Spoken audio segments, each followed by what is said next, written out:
Live from the Pacific Ocean in Newport Beach, California. Welcome to the 56th Annual Governor's Cup hosted by Balboa Yacht Club. Along with me are co-commentators and really our lead commentator, play-by-play man, Governor's Cup guru Andy Rose, and along with him Matt Whitfield, who is our analyst today on the coverage. Also, again this year, we have a roving boat. We're going to call that the Rover, and two esteemed Aussies on that boat. We're going to go to, there he is, Tom Spithill, the more famous brother of the Spithill clan.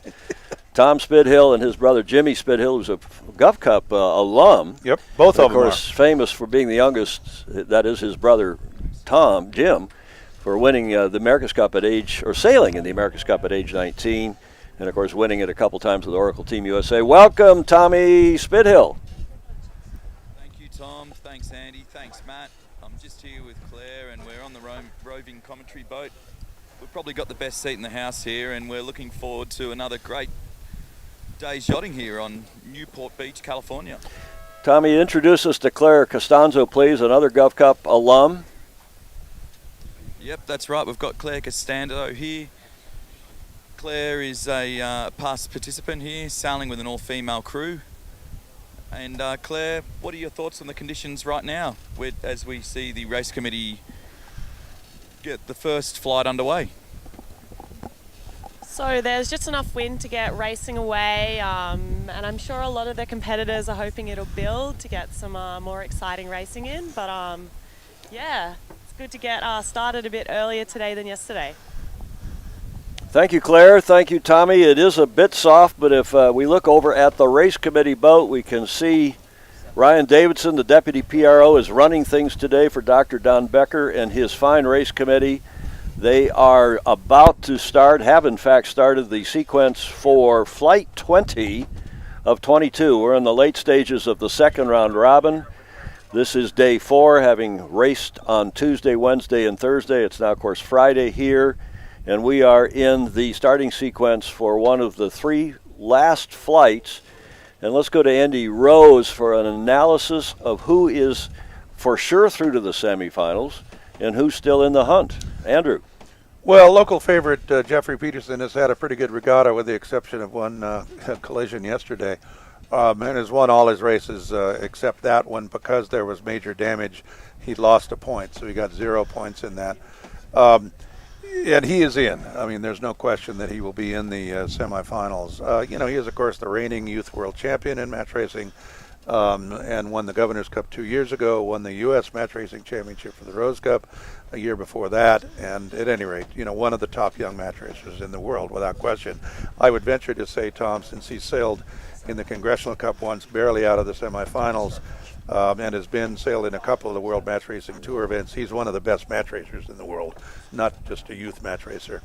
And he's got a great crew, too. And he's got a great crew. Max Brennan and Enzo Mendotti Enzo is new to the crew, but Max is not. And all those wins, Jeffrey had Max with him, and he said it's better than ever. Max has been in Australia for a couple of years, for the most part, and they're back together. And Jeffrey said it's better than it was, which is, and it's showing on the race course. There they are in the picture now. You can see the Gov Cup 22s, Andy, identical boats bought some years ago by members, basically, of the club. You raised the money, among others, and tell us about the Gov Cup 22s. Well, Alan Andrews, who is a member and a staff commodore of Balboa Yacht Club, designed them. He also designed the my boat, basically, Tom Purcell and Danny Thompson and Greg Newman's boat.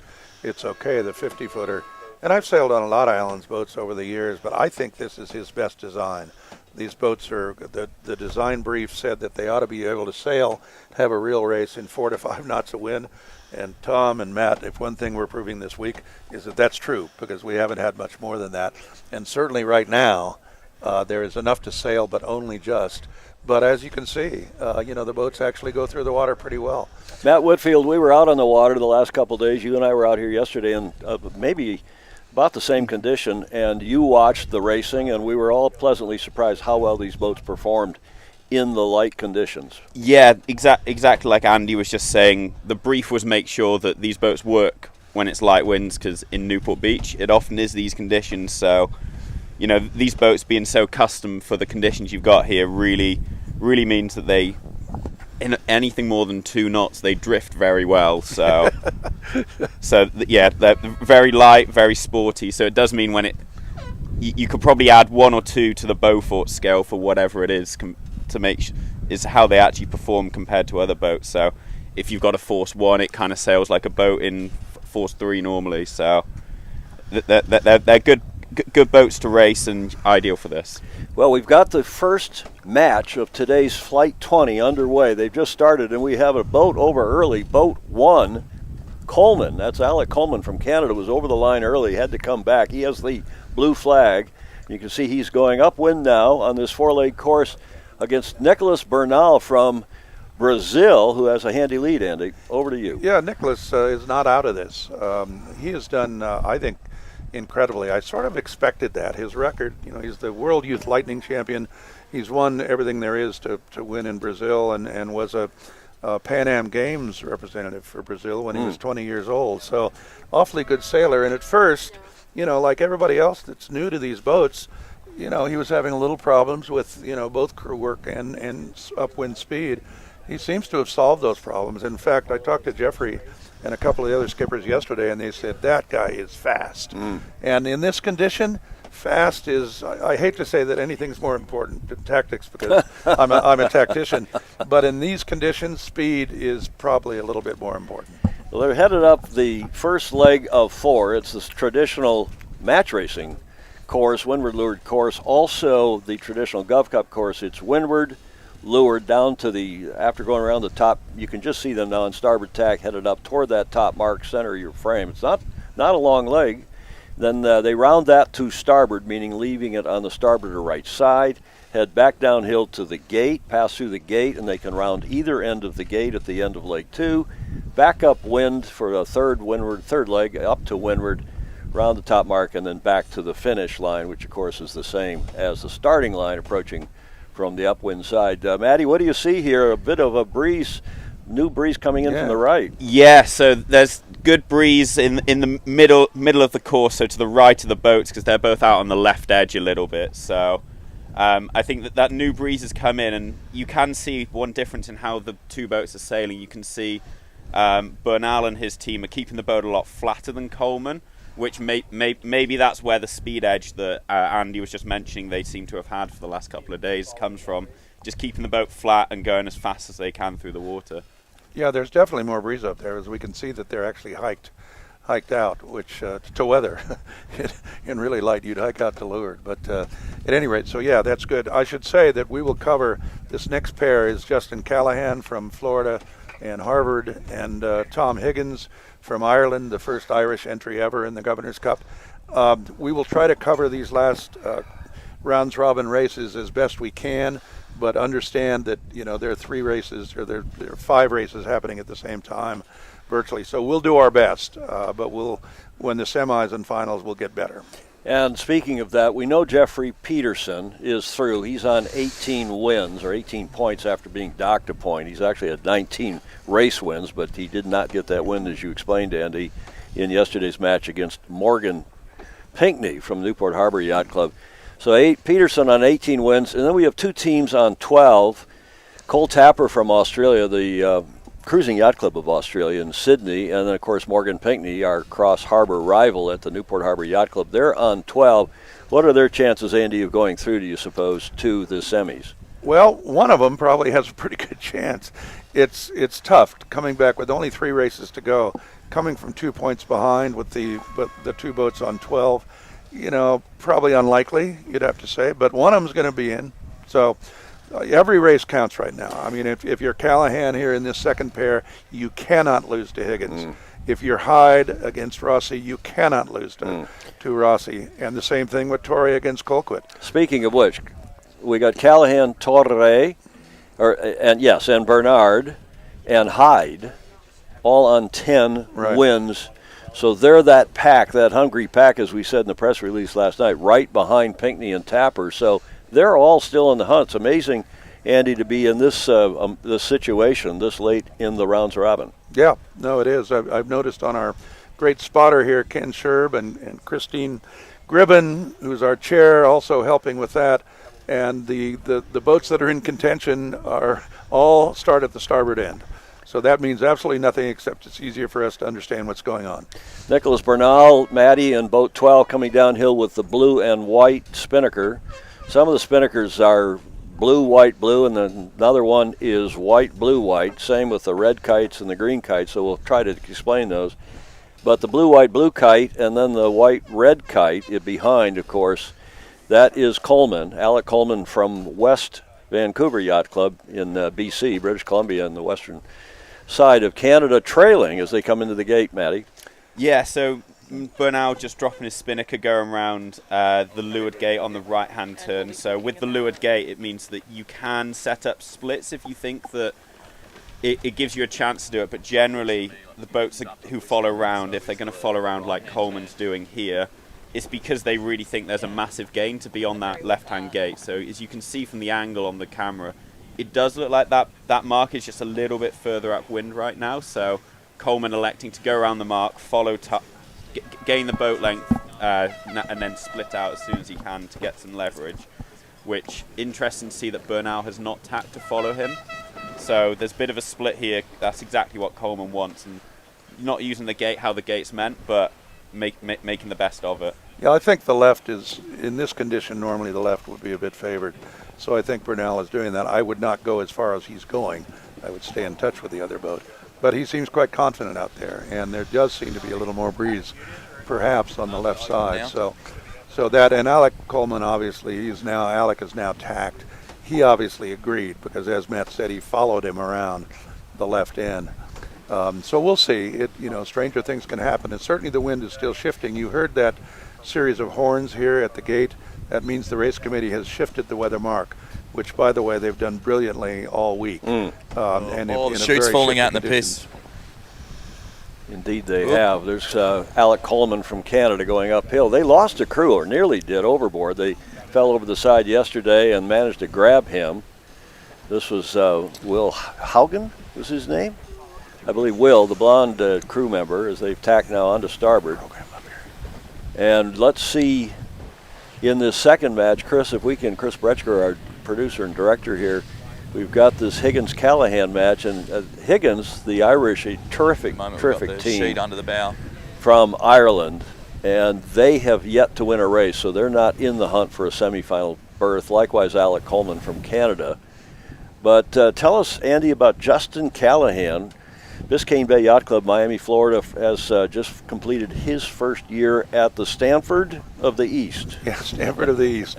Yeah, Justin will be a sophomore at Harvard. Great guy, a great family. Okay, here comes a cross. So let's see what happens here. I think Bernal is still well ahead, but let's see what happens here. Great photography by Ray from Rover there. But yeah, so this is an interesting thing, and I think in the last probably 10 or 15 years, more match racers are sailing what I would consider a little less conservatively. In other words, Bernal just let Colquitt go, and it worked.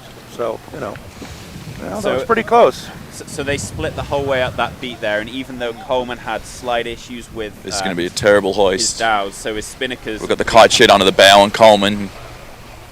Yeah, go ahead, Tommy. Sorry, Andy, I was just saying on that beat, we've got Coleman here on boat number 1.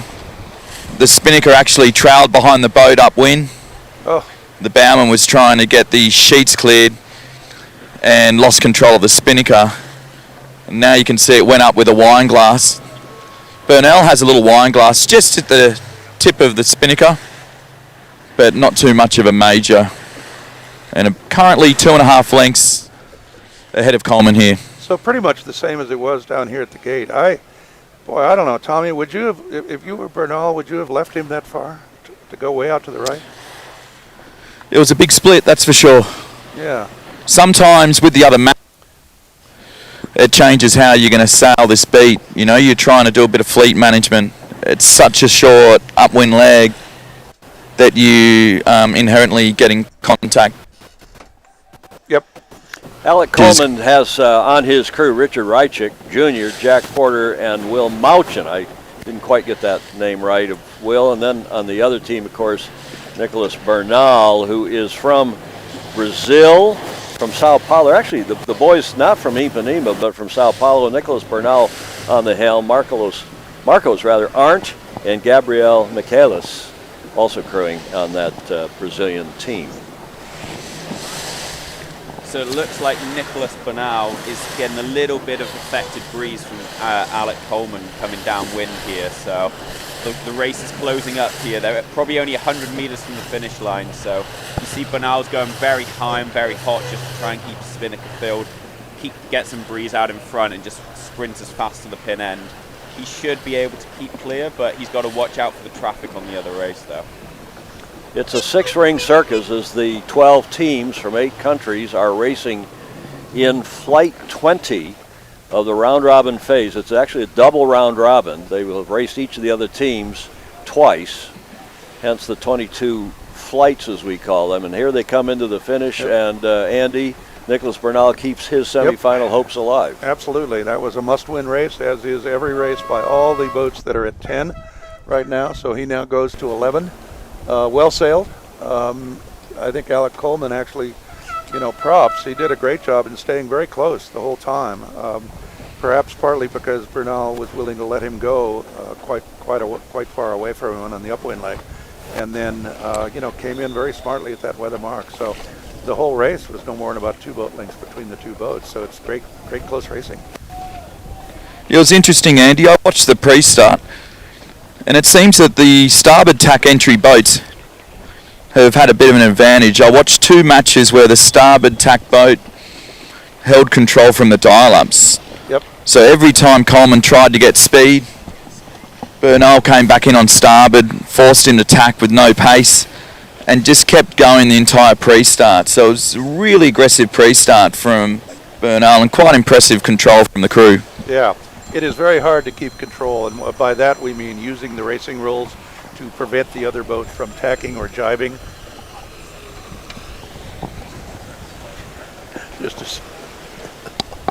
Sorry, I didn't have my phone. Very professional. I didn't have my phone off. It is very hard to get and keep control with these boats because they're quite maneuverable. And so you're right, they did a great job. Well, as we said, Tom, each one of the teams that has must-win races is starting on the starboard end in this flight.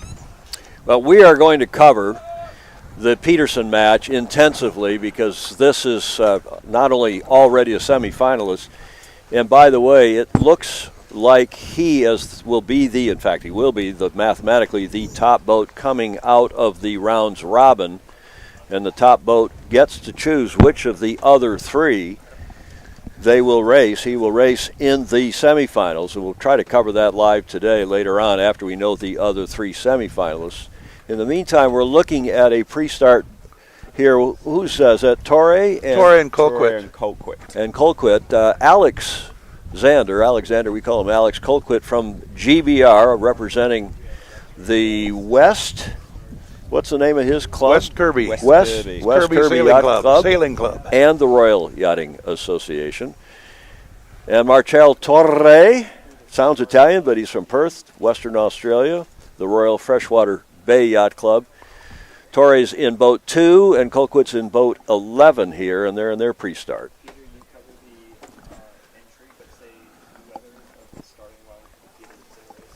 Okay, this is a very typical match race start between 2 good match racers.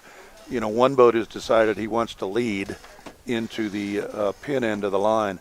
The other boat is trying to do one of 2 things: either force him, get an overlap, and force him to change sides in effect and take the weather or boat end position, or to force him to go past the starting line and not be able to start. But it's they're both pretty good, and I think let's see. Hang on. No, he actually got the hook. Done a really good job of getting the hook there. He got the hook. And Torre's really squeezed out of that boat there.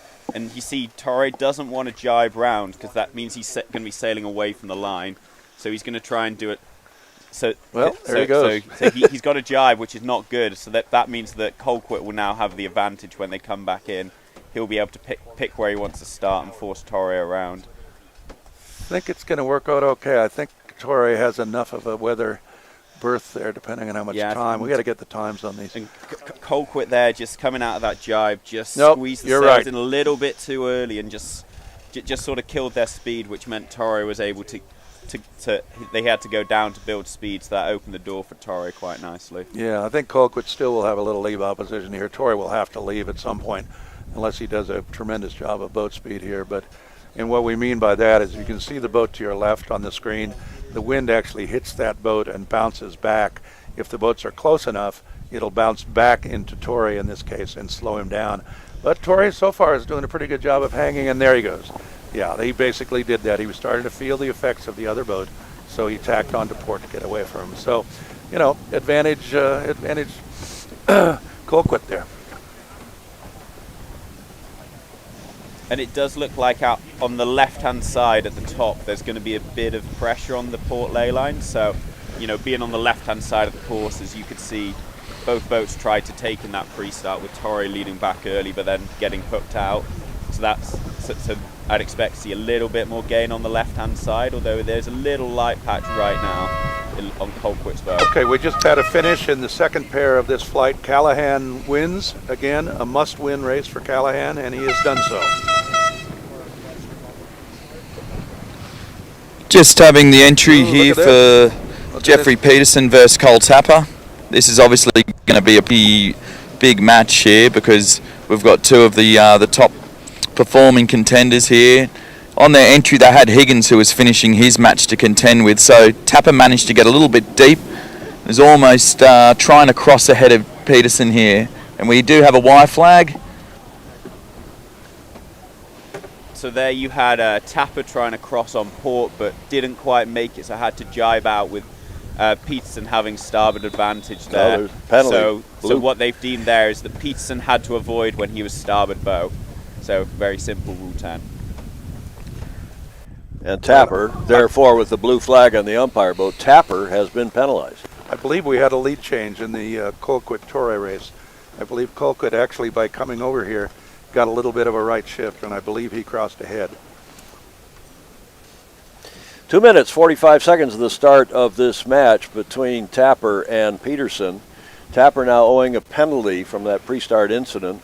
You think it was just port starboard, Rule 10, Matt? Yeah. So basically, Tapper put himself in that situation, and the only way he could exit was if Jeffrey avoided him. So, he thought he had the cross, didn't quite make it.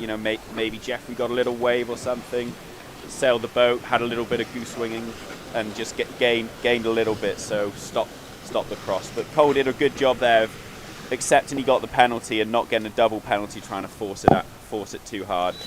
Cole Tapper sailing with Jack Freeman and Hamish Voss, and the hometown favorite, of course, Jeffrey Peterson, former winner of this Governor's Cup 2 years ago. Jeffrey sailing with Max Brennan and Enzo Mendito. This race isn't terribly important to Jeffrey. He's already in with 18 points. But you certainly don't want to lose any races at the end of a round robin when you've been so dominant. So it'll be important. It may or may not be important to Cole Tapper. Right now he has to consider it extremely important. So Cole will really want to win this race.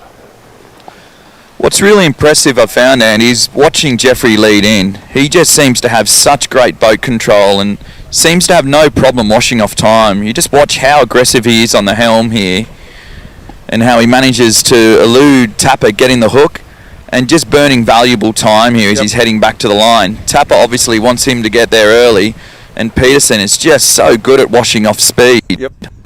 It's very tough for the boat behind to either get the hook or get any kind of advantage. And, Jeffrey Cole is an experienced match racer, no question about it. But Jeffrey may just have that little bit of edge, and he's doing a brilliant job here, just staying on his breeze. You can see how Peterson is just going back and forth, and as you said, Tom, he's using the helm, big time. I hope the tiller doesn't fall off. And oh boy, now he's got in a position where Tapper is, when you get to either end, like the boat end, the options for the boat behind, if you haven't had the hook, are limited. But let's see, Peterson stopped himself here a bit. So Tapper here is just trying to make sure that he's forcing the game as close to the line as possible, because then that adds in a whole dynamic that makes it hard for Peterson. Peterson just trying to go as slow as possible, and then keep that lock in there. Little chatter. Yeah, expect Peterson to be here. He's just dipping away. And yes, Boy. committee. Yeah, Tommy, you're breaking up. Sorry. So Tapper did a really good job in that last 20 seconds there of just forcing Jeffrey close to the line, just not quite being able to burn as much time as he needed to. And then he was able to force him to be over the line, so as Jeffrey was having to go downwind at start time. But really good job by the team Peterson once they were already over, just making sure that they got back as quickly as they can and didn't. Ooh. Oh boy. Okay, so Peterson tacked on to starboard there, and there's. Oh. So that would be that flag there. So that flag there was Peterson was tacking into another boat, so then attacking boat must give way there. So there's offset penalties now, and Cole going in with more has a lot of speed, forcing Peterson down. So this is a really good position for Cole here, because he's now Peterson's have to build speed in his dirty pressure now. Andy and Tom, I'm not sure if you can hear me again, but there was a loud collision here between Peterson as he tried to duck Tapper. So there could be another points penalty here for Peterson. So there was significant contact.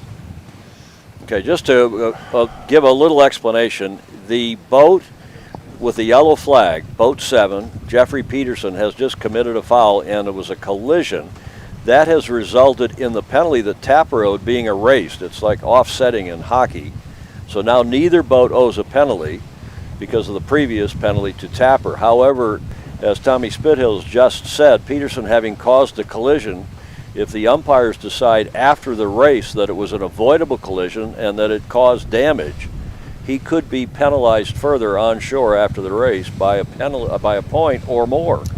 It doesn't really help Tapper necessarily, though. If Tapper were to lose the race, just like yesterday, Exactly. Tapper will end up with 0 points, as will Peterson. But if Tapper wins the race, then it doesn't matter, except the fact if there was another collision, I'll kill myself. Well, explain, Andy, that one boat now is out of commission Yeah, as a result. Jeffrey yesterday T-boned someone. You know, it's amazing for the guy that leading the regatta and the current world champion, but, you know, he T-boned Morgan Pinckney, and the damage was extensive. I mean, the boat will not be able to sail today, and it's going to take some significant repairs by our wonderful Randy Moreno. But you know, it's just shouldn't happen. I mean, I'm sorry. I said that this morning, that you know there is no reason to have those kind of collisions on these boats if you're paying attention. Andy, speaking of collisions, we've got the matches interlocked again here with Tapper calling starboard on the other match here. So he's managed to put a boat between him and Peterson. Oh, great. I mean, terrible. But no, that's good stuff. And that, you know, Tommy, you mentioned it, that in a lot of match races, especially with, you know, in light air with short courses, the pairs do get intertwined, and you know, you gotta focus on that other boat too that isn't in your pair.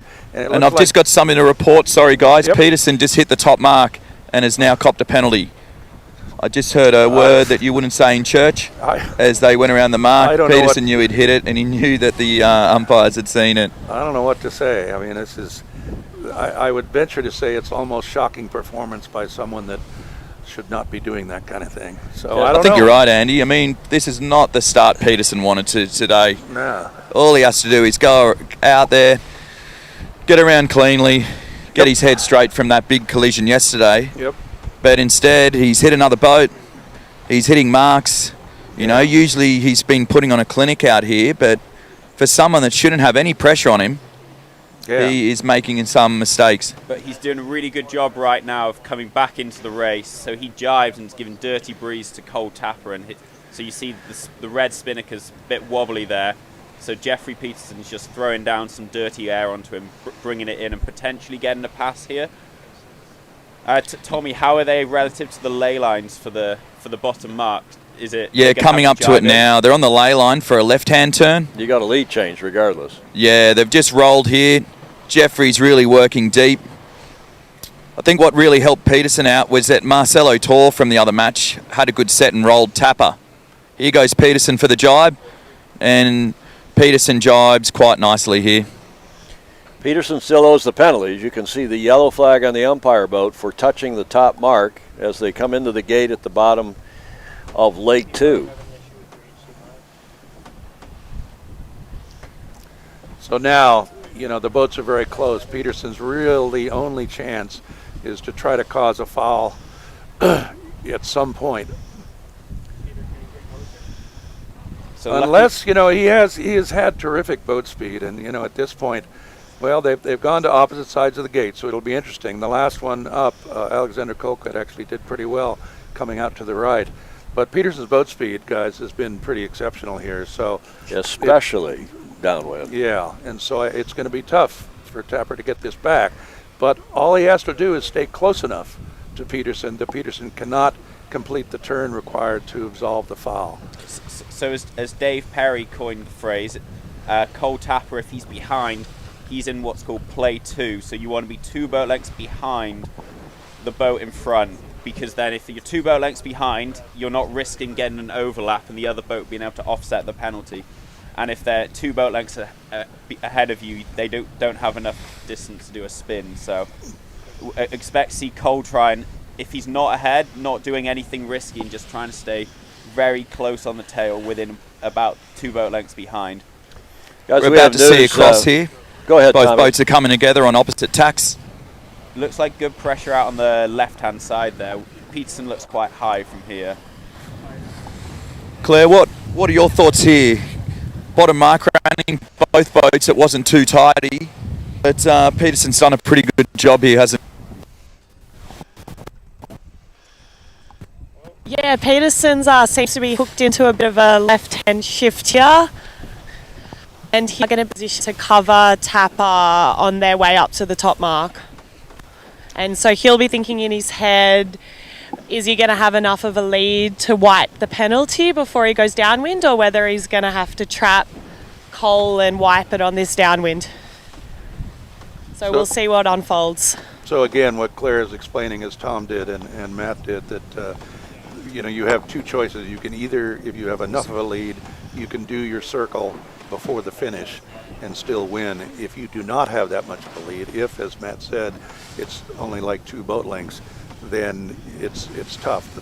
The boat that is carrying the penalty has to foul the other boat, or vice versa, frankly, and then that zeroes out the penalty against them. Matt, how much of a lead do you need in this 5 knots of breeze to complete a penalty and still come out ahead? So this is probably the ideal conditions to be having to do a penalty. That if you're going to have to do it, you've got enough speed to do it, do the spin quickly and keep the boat turning. But you probably need 4 boat lengths, maybe 5 boat lengths. 5 boat lengths would be probably quite conservative. You'd be favours. Probably 4 boat lengths is the minimum you'd need to think you should be able to do it. It looks every bit of 4, maybe 5 now, as Jeffrey comes around the top mark the final time. Yeah, that's he exactly looks what a I would have said. long way ahead. Yeah, Yeah, I can explain how that lead has extended for Jeffrey towards the top of this beat. I actually got wet here in the roving boat, which wasn't on the brochure, guys. There were some bad waves, and Jeff managed to not spend much time nose into them. He tacked on the ley line by then, but Tapper unfortunately had to take those waves head on, and then by the time he got to the ley line, he had to do a tack, copped a bad wave, and Peterson extended quite a few lengths. So here, if you're Jeffrey and on Jeffrey's team, you're just on go fast forward mode. Same with Cole Tapper here. You'll go fast forward because Jeffrey's team think that they're far enough ahead that they should be able to do a spin in front. Because if they didn't think they were far enough ahead, they would be slowing up right now. So, they obviously think they've got enough in it. They look about 6 boat lengths ahead to me. Yep. So, if that's more than the 4 or 5 boat lengths you need. So they're just going as fast as they can down to the start-finish line.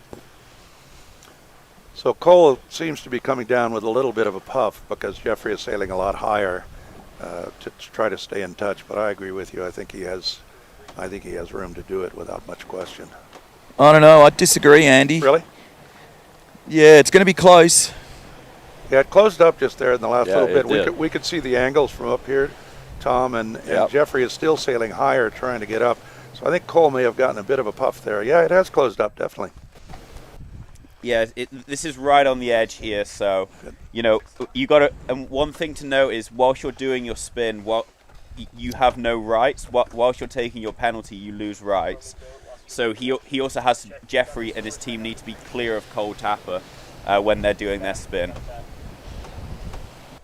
It's now starting to look a little bit better for Peterson. Yep. The puff that Tapper had has Left. gone, and Yep. Peterson's now sort of using that to go forward a little bit. Exactly. Yeah, I noticed that Cole had slowed down there, and that's exactly what happened. The puffs in this light wind, the puffs are coming down the course, but very slowly because it's not blowing very hard. So Cole took advantage of that at first, and now Peterson has taken advantage Okay, here we of go. it. Okay, they're approaching the finish, and you'll see the spinnaker come down.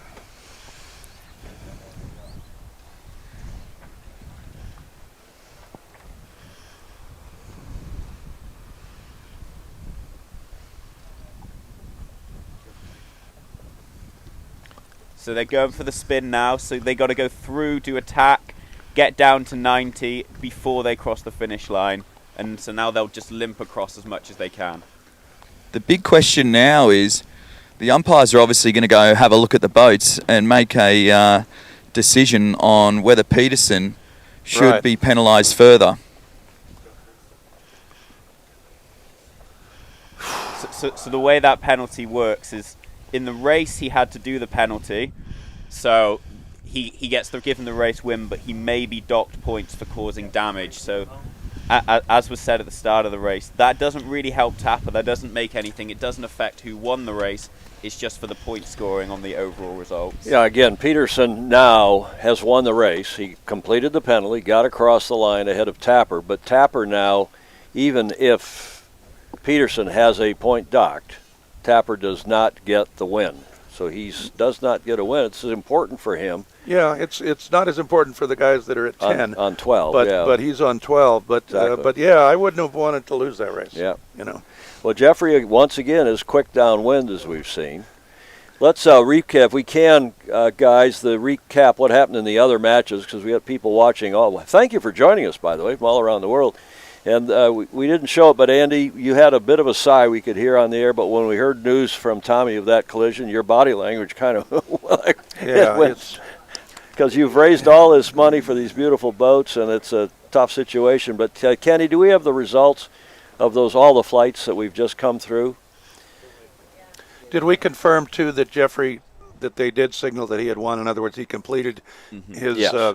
correctly. So okay, because if you don't do that correctly, you don't get the penalty taken off.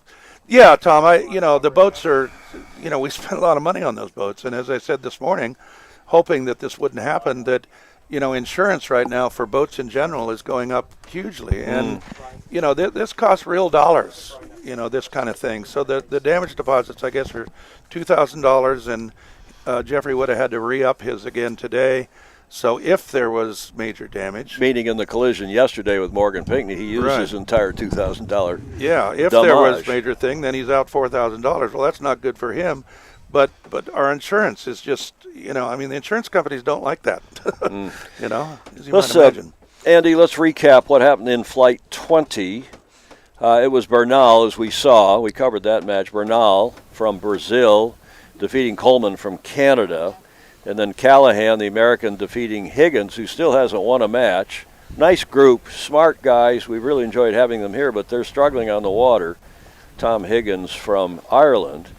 Then Rossi, the French guy, Timothée Rossi, has defeated Hyde, who's the up-and-coming young Kiwi, Josh Hyde from the Royal New Zealand Yacht Squadron. And then Colquitt has defeated Torre. Alexander Colquitt from the UK, from GBR, has defeated Torre, one of three Aussies here. He's from out in WA, the Royal Freshwater Bay Yacht Club. And then finally, we just saw Peterson. Pinckney and Pinckney and Paul rather have a bye. But we saw Peterson defeat Tapper but we're not quite sure how that collision will end up. Andy, how about the overall? Well, right now the story is basically that Peterson again has enough points that he's in. Yeah. We've got 2 on 12 and now 2 on 11. So Torre has pretty much sailed himself out of it, as has Hyde. Meaning Tapper and Pinckney on 12, Callahan and Bernal on 11, and Torre and Hyde now on 10. So bit of a struggle for these 2 flights remaining, as we're starting now flight 21 of 22 total, and it looks like Tapper and Pinckney, as we thought last night, would probably go through. But who do you think? Who do you think assuming they go through, Andy, who do you think the other semifinalists would be? Well, I too early probably to speculate. It really is. They're all got Bernal sailing really well, and so is Callahan, Justin Callahan. So there are now, if you'd hold that up again, there are now basically 4 boats for 3 spots, realistically. Tapper, Pinckney, Callahan, and Bernal. So 3 of them are going to get in, and obviously you'd bet on the guys that already have 12. But, anything can happen here, and so I looking at that list, I hate that one of them isn't going to make it, because they've sailed brilliantly. And I said on the morning show this morning, thanks. Kudos to all of these teams, because from Jeffrey on down, they've all been helping each other. They gather at the results board at night in the tent, the Gov Cup tent, on the results board on the easel, and they compare notes. They're asking Jeffrey, what about this and that? He's freely giving good advice, and as are other teams, back and forth. And I think that is something you have engendered, you fostered here, as have others at Balboa Yacht Club over the years, in what is the 56th annual Governor's Cup, the most prestigious international youth match racing championship, and the oldest in the world. It is indeed, and some of us are among the oldest match racers in the world these days. But anyway, you're going to do some match racing next week. No, not match racing. We're fleet racing. Is it all fleet racing? All fleet racing in 12-meter class, which was the boats used in the America's Cup for many years in Newport, Rhode Island. From 58 until 87, the last one in Perth was in 12s. I think we have 6 boats on the line, all modern 12s, all going quite fast, including the world champion, Challenge 12, who we have yet to sail against on Defender. So I'm looking forward to that. So you're sailing US 33 Defender, which was one of the defense candidates in the 1983 defense. Tom Blackall sailed that boat with Gary Jobson calling tactics. Yep. Tell us about the match in 1977 when you as an American went off to sail with the Aussies. The first time that happened, at least in the modern history, you as tactician for the Aussies, and that was against Turner and Jobson when they sailed Courageous to a win. What was that like? Well, it was interesting. I mean, it's my first America's Cup, and it's pretty exciting to be out there and pretty nerve-wracking. But, like almost every America's Cup, up until then, there is one boat that's slightly faster than the other, and Gary was nice enough, took him 20 years, but nice enough to admit that we did have an advantage at the starts. Which we did. We just match raced more than those You were guys. sailing Australia, too. I was sailing Australia, too. Sorry, Australia won. Australia won. Yeah. And, we were had more experience in match racing. But they would, it was slow. They would just slowly pass us. And we'd go over and get a shift and still be, a little ahead. And they would just slowly pass us. And so Those are 24-mile and change courses, 24.3 miles. And so we never let it a weather mark, but we never were very far behind. Except for one race, thank God that the time limit kicked in, because she rounded the leeward mark and started going upwind. We rounded the leeward mark and sat there.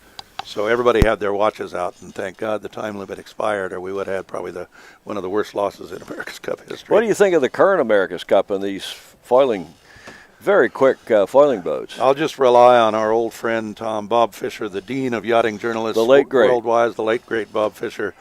And he said it first when we were in San Francisco for the 2013 Cup. He said, this is something. He said, it's not the America's Cup, but it's something. And I think he would probably agree with that today. It just, at first they said, they'll have traditional match race tactics. Well, they don't. The starts are very different with these boats. And, the boats aren't very close together most of the time. And it's, so to me... In the modern Cup. In the modern Cup. So to me, to watch one boat foiling along, you get no sense of speed on TV anyway. and it just seems silly. I would like to see it go back to planing monohull boats between 70 and 80 feet, and you'd have 15 challengers, and the budgets would be a quarter of what they are. But that's my rant, and I won't go any more into it because we have an attention signal here. So yeah, we're at the 7-minute signal. That's the actually we're inside of that now. We're inside of Foxtrot. We're on the signal for the first flight here in first match rather in flight 21 and then 22 before we get to the semis. As Matt Whitfield rejoins us here on the ship, the great ship Adios. Chris, this is your parents, Chris Bretschker, our producer director, and we have Commodore Peter Bretschker and Kari Bretschker hosting us again on their yacht. This is a television, not only the television control room, the camera platform, but also the commentary booth. And Andy, unlike other major sporting events, including the Olympics, but also Sail GP, when the commentary is in a sound booth, maybe is half a world away in London, for example, we come out on the water like they used to do it in the America's Cup. Yeah, Why is that better to do it out on the water? Because we can stand up and actually look at conditions, and we can see puffs on the water and all that kind of thing. And I like to think that helps with the coverage, at least for those that are sailors watching this. I just couldn't do it from a booth. I was invited looking at a monitor. Yeah, I was invited by Long Beach Yacht Club one year to commentate in the Congressional Cup, and I've done it from the pier there, which is fine. But they wanted to do the whole thing from a booth, and I declined just because I don't think. At least I can't. Some people can. Maybe it's just me, but I need to be out on the water. I'm with you. And I think the other thing that helps us a lot is having the expert commentary of Tommy Spithill and Claire Costanza, who are on our rover, the roving boat. Not quite the sideline reporters. They're really our frontline reporters. Tommy, what do you think the prospects are for the wind as it's really around to the south? It's been out of the southwest and even west earlier in the week. What do you think, Tomas? What are we looking at here? Yeah, you guys are the locals, but I mean, at least we're getting some quality racing in, and it's nice that the guys have been able to hang over the side, swing it down. What I'll be interested to ask Claire about, particularly for Pinckney, who's sailing 4-up, when you're in these conditions where you've got everyone swinging it down, you're coming into the bottom marks a little bit quicker than what you normally do from those first couple of days racing, will that be a bit of an advantage for them, Claire? You sail with 4-up in an all-female team. What are your thoughts? Yeah, so we found there was big advantages sailing upwind once you could really spread your legs and hike. And then downwind coming into the mark, you could have your position splits. So your main trimmer could help with the drop and get it down a little bit later, which then advantaged an extra boat length times. Sorry about this lag in the microphone. I'm just getting used to speaking and listening to myself. Back to Tom. You're doing a good job, Claire. Yep. It is a little bit tricky because we are listening to our voice 3 seconds after we've just talked. But yeah, some good points from Claire there about how important that extra length could be at the bottom mark, and having that luxury of that extra person looking around, cleaning up, or just giving the helmsman that time to look. The 3-up sailors have got the helms having to be involved with grabbing ropes and sheets, and sometimes skippers get a little bit distracted when they have to pull a rope and aren't looking at their exit angle or where the other boat is. Yeah. Anyone in particular there, Tom? Let's refocus our attention here on this match between Hyde in boat 8 and Peterson in boat 7. There's less than a minute to go, Matt. Yeah, so we've got a minute to go. Boat's very close to the line here, probably only 10-15 seconds. So, the general rule is that there's a 2-to-1 burn on it. So if you're 30 seconds from line with a minute to go, that's pretty much on it. So 10 seconds to the line, and then right now 40 seconds. There's a lot of time. You'd like to be the trailing boat, which Peterson was right now. So now they've got an awkward game of chess of does Peterson want to chase Hyde or not? He's decided he doesn't want to. So he's just going to go for a clean start into this pin end. So it's quite pin end biased right now. They move that mark forwards in between these races as part of the right hand shift that came through. They moved the top mark and the pin up. but the pin is definitely very biased. So Peterson just wants to win, just be down there, lead off the line from there, probably able to tack and cross. So, okay, and there's the start with both boats clean, with Peterson tacking on top of Hyde. Nice start by Jeffrey Peterson. The only meaning in this race, frankly, I think the story would be, is Peterson going to hit anybody? I hope not. You're a cruel man sometimes, but if I were raising the money for these boats, I'd have probably the same feelings. Shall we go to Tommy and ask him what side of the track he likes, right, upwind right or upwind left on these? Because the breeze is what, Ken, 179, 180, so right out of the south. Yeah, Tom, it's interesting here. When you have a look at where the top mark is, it seems like there's a fair bit of time at the moment on port tack. So the top mark seems a little bit further right. Peterson has clearly got another gear upwind here. Yep. Hyde's in a bit of a lower, slower mode, and Peterson somehow just looks visibly faster through the water. Yeah, you don't want to be the relatives person calling that on Team Hyde, saying lower, slower. You always get a bad look from the skipper there. Yeah, when everything goes quiet on the boat, it's either you're going really good or really bad. Well, I've told on air before the story of Ted Turner in the 74 Cup when he was steering a boat called Mariner, which was a total dog. And they go out for the first race of the June trials, and Dennis Conner is his tactician. And they cross the starting line, and Turner says, "Dennis, how are we going? Higher or how are we going?" He says, "Well, we're a little lower." About a minute later, he says, "How are we going?" He says, "Well, we're a little slower." Or it was the reverse, exactly. They're going higher and faster. And Turner says, "Higher and faster? It's going to be a long summer." And indeed it was. Well, we got a hot match we're going to cover here. 3 minutes to go to the start between Cole Tapper in boat 5 and Timotei Rossi from France, who's mathematically eliminated, but has sailed a little bit better here later in this series, Andy. Yeah. No, he's certainly competitive. He got third in the Worlds last year, when the one that Jeffrey won in France. So, yeah, he's definitely competitive. And again, you would have to say this is a must-win for Tapper, since he will not get a point from the last race, no matter what happens to Jeffrey's damage. He needs this point badly.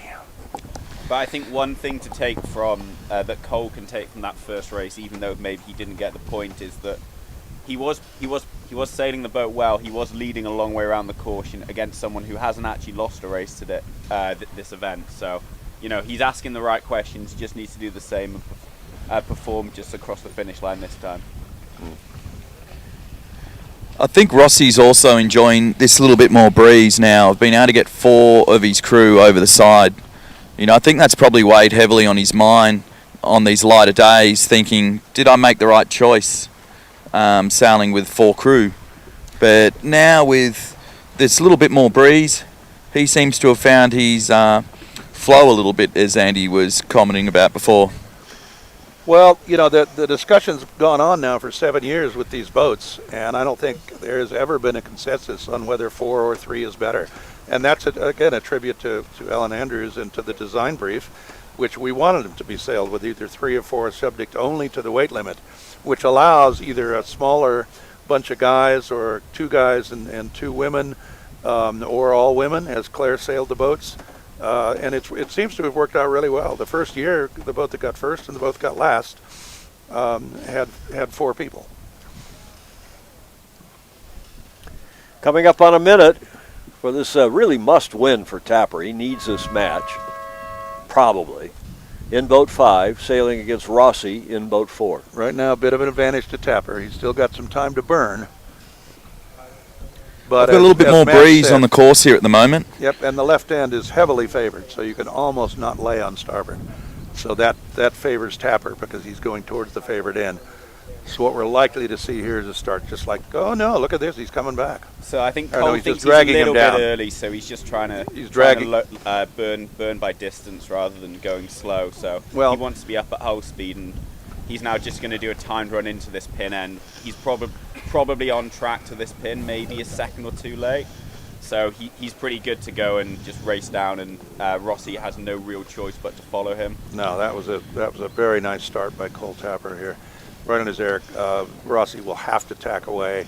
Cole can afford to go another boat length or two with speed. There goes the French boat tacking, and immediately Cole Tapper covers them. So really nicely done by Cole and the Aussies.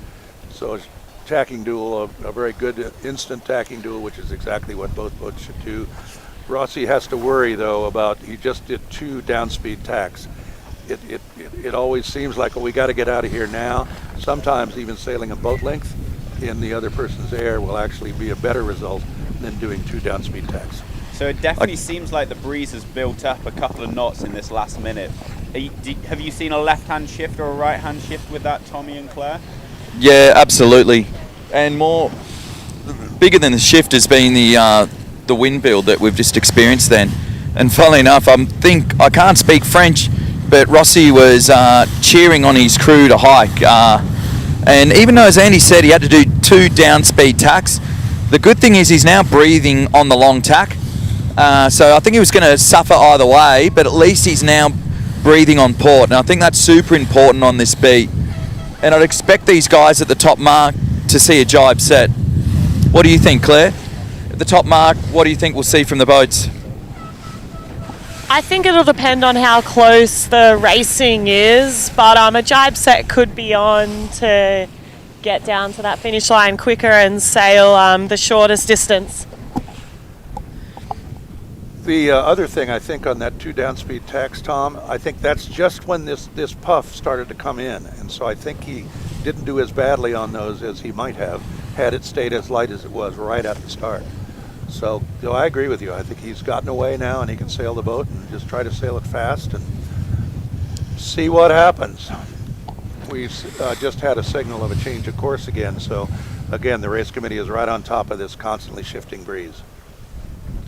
Now, interesting here, we've got another match that's probably going to get involved here. Rossi's doing a lot of tacks, and the match behind, which I think is that is coming at Rossi quite fast, so expect another busy mark rounding.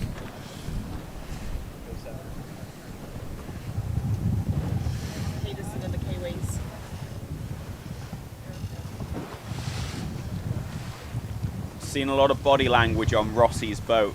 You see he was jumping up and down, kicking the deck. So that implies that he's probably a little bit annoyed with how they've been sailing. So sometimes in match racing, when you try and force answers, it doesn't work out. So I think in doing so, he's overlaid by a little bit, and he's probably given an extra boat length of lead to Cole Tapper and his team there. I don't know about you, Matt, but I've tried the pounding on the deck with your fists or feet. I've never found it to be terribly helpful. This will be interesting at the top here, guys. Got Peterson now is going to overtake Rossi here from the other match. So that'll be quite nice for Tapper. Tell him to stay away from him. How far is Peterson ahead of Hyde, Tommy? At least, I'd say 20 seconds. There's Well, Tapper. Peterson hit the mark again, but that was with his boom. I'm not sure in these rules, Andy. I haven't read up on them. Matt, do you know are they allowed to hit the mark? It's the hull and the sailors. If they touch, then it's a penalty. If the sails, the rigging, any of that touches, there's no penalty, so you're allowed to do that. We've just seen a jibe set here from Hyde. And so you can see Tapper with the red spinnaker on your screen right now has already jibed over. So he's leading Rossi out. So he had to worry about a lot of dirty breeze coming from those spinnakers behind, which might have compressed his race. So he got out of there, got a good set, got an early jibe in, and now he's getting breathing out on that far side of the course. It just shows you Peterson's speed. You know, he was maybe 6 lengths behind the other match on the upwind, and then started to really get rumbling, and then come at the other two in front of him. Yep. In the midst of that match, he's in the green kite. Peterson is in the midst of the other match. The red kite is Tapper, and the yellow kite is Rossi. kite. That's Aussie and Kiwi for spinnaker that we all use in the sport now. Yeah, nice little breeze now, guys. It's really filled in quite nicely. Yeah, breeze is still quite a long way left there, and you can see there's more pressure off the left-hand side of the course. So I'd expect to see Cole Tapper and his team go around the right-hand turn mark, and then look back and see where Rossi is. If Rossi splits, maybe do a tack to cover. But I think the left-hand side is where I'd be looking at going if I had the choices, like Cole Tapper has. This is going to start to look like a fleet race. Because when they start coming back up, they're going to be right in the midst of a third pair.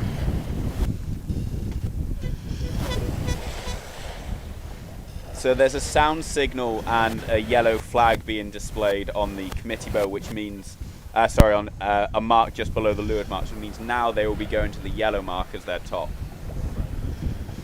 which has been moved left. So like Tommy pointed out, there was a lot of port on it before, so that they've squared that course up there now.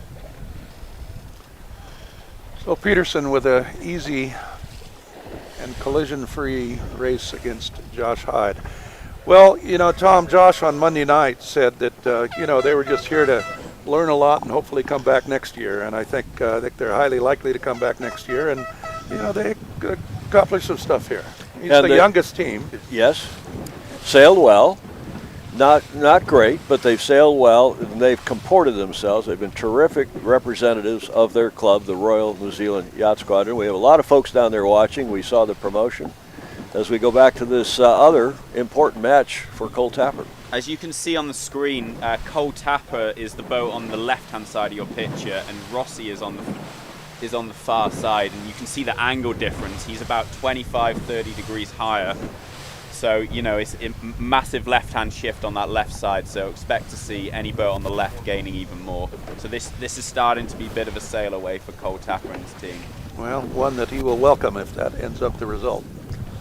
What's the compass heading, Ken Sherb? Can you tell us for the wind? Is it swung left by 170? Yeah. So 10 degrees left to where we started out anyway, Yep. maybe more. Maybe more, yeah. Yeah, that's typical in this kind of condition. That would be expected. I would always favor the left when it's like this until the sun starts coming. Whoa. Just lost our monitor there, but we'll be back in a second here.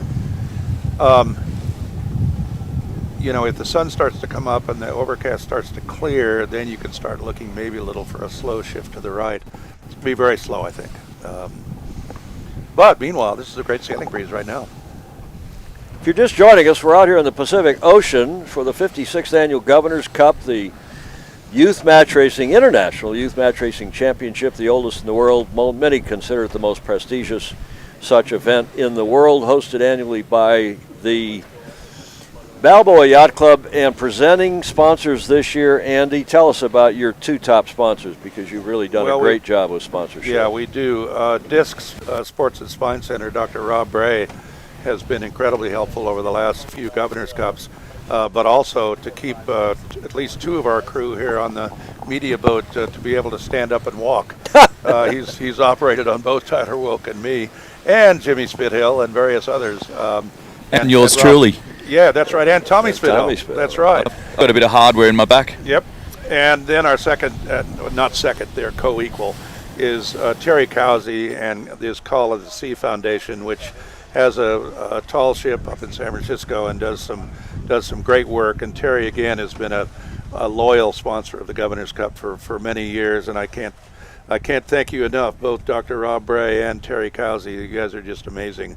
And then probably our most consistent one is Jack Crow, who is a co-presenting sponsor, and Jack has been with us forever. I'll never forget when we raised the money for the first boats. We had a bunch of the It's Okay guys. We all donated one.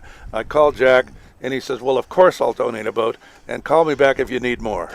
And, that's the kind of sponsor that, I love. And Jack is just a terrific guy, has a great, beautiful, big cruising sailboat, and has been with us for many, many years, and I greatly appreciate it for, I think close to 30 years in helping us. Well, we have a moment. Why don't we talk about the fleet sponsors, Sure. including Staff Commodore Judy Gorski, who you can either credit or blame for making me an honorary member of Balboa Yacht Club when she was Commodore.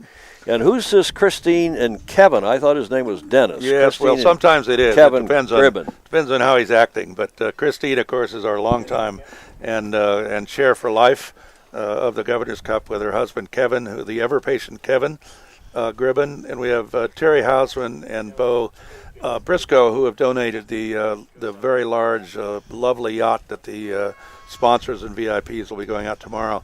And then, of course, the owner of the boats, the Newport Balboa Sailing and Seamanship Association. Without Larry Law and that group, we wouldn't have a Governor's Cup. Andy, if anybody watching anywhere in the world wants to help out and donate $1 or $2 or more to help this event in future, what can they do? Well, we have 2 foundations that accept donations that help the Governor's Cup, both NIBSA, we call it, and then the Marine Sciences and Seamanship Foundation at Balboa Yacht Club. We've been able to do it mostly within the club, but for these new boats, when they were built, we got a nice contribution from Phil Lotz, who was Commodore of the New York Yacht Club at the time, and from the Cruising Yacht Club of Australia, which was a total surprise.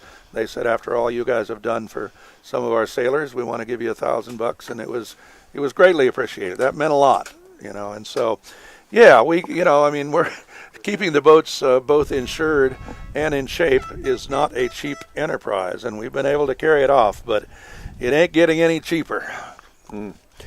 Back here to the racing, you see the red kite coming downhill on the last leg. That's Cole Tapper with a handy lead over Timothée Rossi from France. They're from down near Marseille, I guess. South, actually, Antibes. Antibes, the Riviera. Although a couple of their crew are from up in Brittany, up in Bruno Troublé country. Yep. And this is going to be a nice win for Cole Tapper. Does this put him through to the semis, do you think, for sure? He'll have 13. He'll be on 13 points, so he's maintaining his winning ways. We'll see how Morgan Pinckney does. He's got a bye in this go-around. Oh, Pinckney's now racing Torre. Torre, they're in their pre-start. They're the boats just off the left of the screen. So we'll see how Morgan Pinckney, crosstown rival to Jeffrey Peterson, but they're also friends. I mean, growing up together. And friends. Morgan sails with you, Andy, on It's Okay on Thursday nights, and pulled a bit of a prank on you at the Monday night Meet the Teams when you're usually the prankster. Yeah, I know. He's, I don't like him as much as I used to before Monday night. But no, Morgan is a terrific sailor. He's a generational type sailor talent, and a great guy. And we've enjoyed having him on board. It's Okay. He went to Ensenada with us last year for his first Ensenada race, and we'll look forward to seeing him with some incredible competition in the intercollegiates, especially in the Northeast District. So Cole Tapper's just crossing the finish line to take the win there, probably about 10 to 12 boat lengths lead to the finish line, so really good job by them sailing in that race. Led from start to finish, extending out. And the one thing that is very interesting with this race course right now is it is almost exactly 5-minute loops, so matches are always mixing up with other matches. So you've got to pay attention not only to your competitor, but another set of boats around on the race course, just to make sure you don't get screwed over and get any dirty breeze, just like Cole Tapper had with Marcello Torre on in the previous race. Well, Matt, you wish you had given yourself that advice some few years ago in the Governor's Cup. Yeah, someone's got to say it. So I've fallen victim of it. Everyone has. Yep. So. Matt was about to lead the whole pack on the first day and was coming downwind and managed to get involved with 2 boats that were starting. And it's unfortunate, but it's, unless you want to make the legs, we would never get in this many races unless they were relatively short. And in modern match racing, the racing tends to be fairly short. Let's check in here with the Pinckney-Torre match. Again, Pinckney up there tied for second going into today. And if he wins this match, won't he continue tied for second? Yes. He'll continue, right, with Tapper tied for second on 13. So this is an important match for Pinckney against Marcello Torre from WA, from Royal Freshwater Bay Yacht Club. Here comes the, 1-minute signal. Did we just have the 1-minute signal? Yeah, so they're in their final run-up, so they've got about 20-25 seconds to go now. So the pin end's still very biased, so you'd like to be leading like Morgan Pinckney is right now. So be starting at that pin is probably half a boat length to a boat length advantage. And Matt, when you say biased, you mean it is further upwind and a little closer to the top mark, better angle to the top mark? Indeed.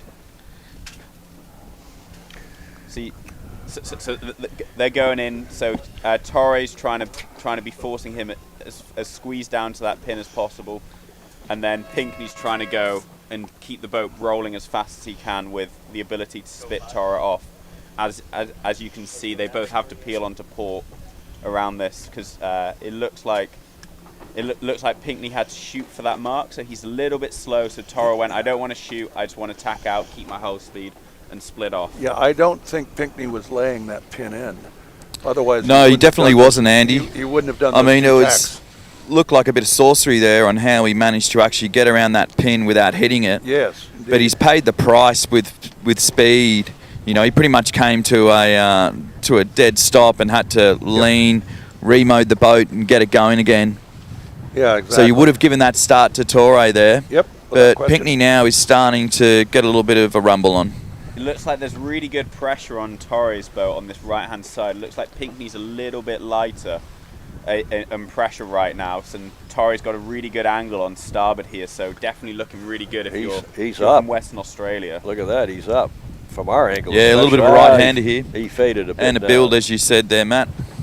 Yeah, it looks like Morgan's getting the angle and pressure now, but just obviously he's on the outside of the wind, so... Tommy Spithill is, I think we're going to add sorcery to our Gov Cup dictionary here. That's a new term of art for us. A little bit of sorcery to get around that pin end of the starting line. I like that. That's right. You know, as commentators, we've got to constantly try and keep increasing our vocabulary. I think last year was the French tickler. That was quite popular. To say nothing of spreading one's legs. Yeah. That's right. I did point that out to my co-commentator here. Don't worry, Tommy. I got this approved by the MPEAA. This is an R-rated broadcast, so okay, we can say things.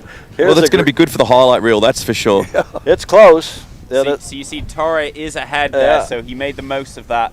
Like that sorcery was maybe not quite saucy enough. It was the Wicked Witch of the West instead of Glinda the Good Witch.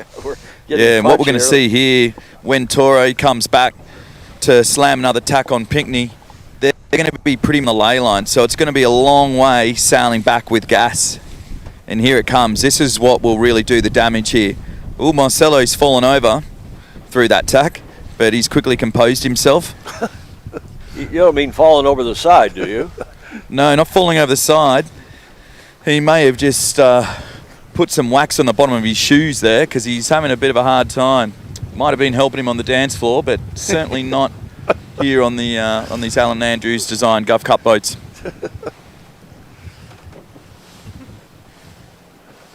We're only, an hour and 15 minutes into what's going to be a very long day, and we're already a little... Yeah. That was a good one, Tom. That was. So you see Morgan Pinckney coming back in on port here, so he's been able to run out to that port ley line with clear breeze, but as Tommy said, at some point he's got to go to this mark, and the whole way in, Torre is going to be able to tack on his lee bow or on his face and just give him dirty wind, so that's disturbed air, and Torre probably able to extend by a boat length or two coming in here, maybe even more. Yep. Yeah, even though Torre is laying the top mark, he's actually pointing above it just so he can prolong the time that Pinckney here is going to be suffering in his gas. Well, and also if he can get Pinckney slow enough, he'll start going slightly sideways. And, he could hope that maybe Pinckney doesn't lay, but I think they're both going to lay, aren't they? They're both very comfortable on the lay here, Yep. so it's just, Torre just basically decides when he wants to point at the mark, and he's just going to extend off at full speed. Yeah. We had these two on the morning show. It hasn't been as... So guys, I say it's back here for Pinckney. He's hung on. Hang on, Tommy, you broke up. We've rearranged the thing. Go for it again. I think Tom's up there at the top mark, and the reception's gotten a bit dodgy. But, Andy, we had these two on the morning show. As you see now, Pinckney in the black and white kite coming around just a boat length and maybe a half clear astern of Hyde, right? No. What am I talking about? This is Pinckney and Torre. Marcello Yeah. Torre in the green and white kite leading. So Morgan is right behind here. So he's within 2 boat lengths of him right now. So he's going to be able to give disturbed air off his spinnaker and potentially get an overtake, as we saw Peterson do on the previous downwind. What you'll expect to see here is a Simo jibe. So they'll both jibe at the same time, and then Pinckney's really going to try and throw all that dirty air down onto Torre's spinnaker, and Torre's going to have to come really hot and go really fast through this to try and get breathing out front. So expect to see some actions. As soon as the second one of them decides they want to jibe, there's going to be fireworks. Okay, now both of you have used the expression breathing, and Andy and I and probably many of the sailors on this broadcast know what that means, but explain that for us, Matt. So essentially, when wind goes across a sail, it gets affected, and it's not as laminar as it is afterwards. So you want to have no boat between you and where the wind's coming from. So essentially, what Morgan's going to try and do now, Pinckney is doing, is they're trying to get wind go through their sails and then onto Torre's sails. So Torre's trying to achieve the opposite. So he's trying to go to the left of Morgan or the right of Morgan, so as he has clean breeze, so he's able to go full VMG down towards the next marks. Okay, and you just saw there Morgan actually trying to come down a bit, or what we call soaking, coming down with a puff to just close up the distance a little bit, but then he has to just be careful when that puff ends. He's going to have to come right back up a little bit. Yeah, you see this diagram. It shows the wind shadows, approximate wind shadows that boats will cast, so you understand what's going on. And it's an art. It's tough to get on someone's wind. It's tough to stay out of someone's wind. So both boats have to be really on. And so far, 2 good jibes there. The crew work I've noticed in the 4th day of this regatta is now virtually perfect on every boat. Those sets were perfect, but now the jibing in this, still pretty light. The jibing is got to be right. Okay, here goes the takedown from Torre, and indeed, Morgan Pinckney has closed the distance considerably. They will round very close to simultaneously at different sides of the gate. So we'll see if they get that right shift again, then Pinckney's going to look pretty good here. Yeah, it's interesting. If you look at the match that's coming downwind, they are on port jibe, so that would mean upwind that starboard tack would be the better tack to be on. So yeah, would be the longer tack, yes. Breeze is up a little bit again too. So now they're on the side hiking. Pinckney's a little bit slow to get the jib on here. And now, there we go, as I speak, he must have heard me. And they're starting to get into a nice little groove here. So yeah, nice pressure out this way. What are we up to, Tom? 9, 10 knots? Nah. No, I mean, it's funny, these boats, they're designed to really they're designed to be powered up in very little wind. So you sometimes can be fooled to thinking that it's breezier than what it really is. Give us a I think number. we're about 7 knots. I was going to say maybe 7. 8. Yep. 7 to 8. Yeah. I agree. The boats are now coming back. Quite a large split. It's hard to tell at the moment who's done better here. From the commentary box, it looks like there's good pressure out on the left-hand side, and Torre looks like he's got a good angle coming in on port right now, but they're so far away, any little shift is going to make a massive difference. There's so much leverage on this race course that any shift can make a massive difference in the next 30 seconds. So Morgan's hoping for a right-hand shift to try and come back in. Because right now, you're right, Torre looks like he's on the lifted tack. Both boats hiked out, so they have about equal breeze. Yeah, at the moment it looks like about a five length gain to Torre here. Looked like a big lefty there. Yeah, well, it's tough. Again, I'd still favor the left here. It's easy to say after you've seen the shift, Andy. No, it is, but I'd said that earlier, if you recall. In this kind of conditions, you'll be right going left more often than not. There's also more breeze than 7, guys. And maybe we were tricked as well by the match that was coming downwind. They were running deep, trying to hurt one another. So right.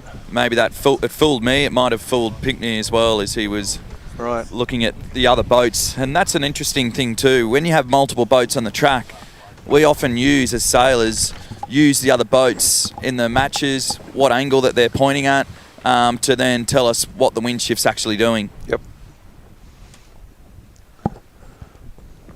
So here, Torre's so far ahead right now that he's pretty comfortable. He's just trying to stay in the same patch of water. He's taking the gain, just stay in the same patch of water as Morgan.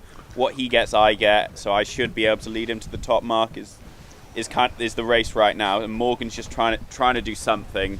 There's not a lot he can really do because he's quite close to the ley lines. So if you're Morgan now, you're hoping for a big change out of nowhere, probably on the downwind leg. If Morgan had known it was going to go to the left, he would have likely followed Torre into the left side gate looking upwind.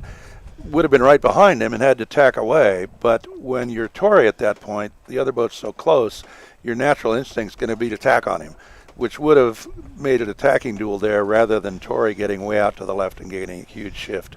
But, you never know. I mean, the leg before it went right. Really nice set by Torre there. The kite popped really aggressively and the jib down super fast. So that's one of the points at which something can go wrong. So Morgan's starting to run out of runway to get anything going here. Big lead.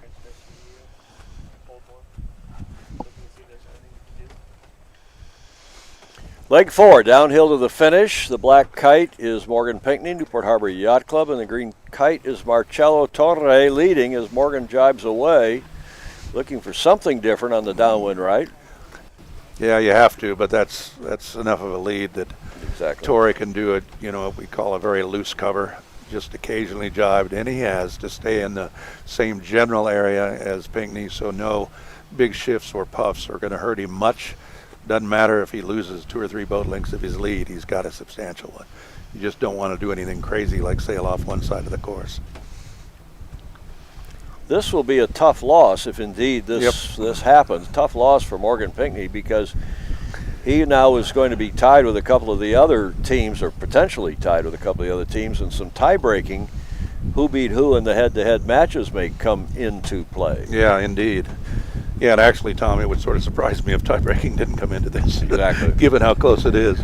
You said this morning on the morning show this is not the only time it's been close on day 4, but it certainly is among, if not the closest, right? Yeah, it is. It's certainly one of them. And I don't know, I just think the quality of these sailors, I've said it a couple times, that Brian Bissell and the selection committee, I think did a terrific job here. How do you choose the teams? I mean, quickly, you just do it by resume. Yeah, we just do it by resume, and then there's some automatic invitations. So the winner of the United States Youth Match Racing Championship for the Rose Cup is automatically invited.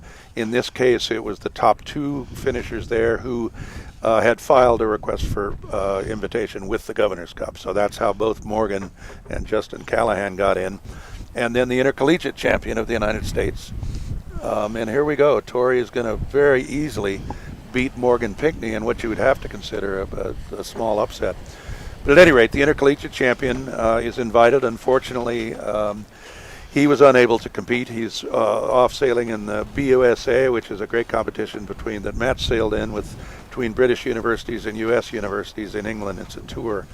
And so Jack Egan, who is the current 2-time intercollegiate champion, is sailing there, and very much regretted missing this. He was trying to get the schedule changed for the BUSA thing, but was unable to. So we miss Jack. But I'm sure Jeffrey and some of the others don't miss Jack. He's too good. Commodores, ladies and gentlemen, we are going to take a break. Tommy, Claire, thank you very much for your fine work on the roving boat. Matt Whitfield and Andy Rose. This is Tom Ehman. We'll take, how long, Chris? How long a break? You want to go over the standings before we go to break? Yeah, let's go over the standings. We're going to get them and then review them. Yep. And get for ties. Maybe we do that when we come back, Andrew, so we can check out the tie situation. But just recapping, Peterson, we think, is on 20, unless he gets another point docked. We'll see. Tapper on 13. Bernal and Pinckney on 12, so we'll be looking at the tie breaks during this break. And Torre. And Callahan had a bye, so he still has a race to go on them. So Callahan could get to 12. Giving us a potential 3-way tie. Yeah, Torre could get to 12. He's racing Max Paul, who has not had a great regatta. So And one flight to go. yeah, I think we're still in the same boat, Tom. Indeed. Okay, let's go to break. And Chris, how long before we're back? 10 minutes? Great. Thank you for joining us. And we'll be back with GovCup TV. Don't go away. In about 10. Thanks.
Welcome back to the 56th Annual Governor's Cup, the prestigious International Youth Match Racing Championship, hosted annually by Balboa Yacht Club. We are in Flight 22, the last of the round robin, the double round robin series out here on the Pacific Ocean.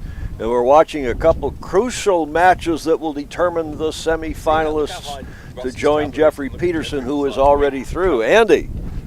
Well, we've got Alexander Colquitt from the UK, who has done a good job. They were actually yesterday. They were looking pretty strong to get into the semis. Well, that's not going to happen. But Morgan is right on the cusp here. He's one of the 4 teams to make the 3 remaining spots in the semifinals, and right now he's leading Alexander Colquitt, but not by much. It breeze on.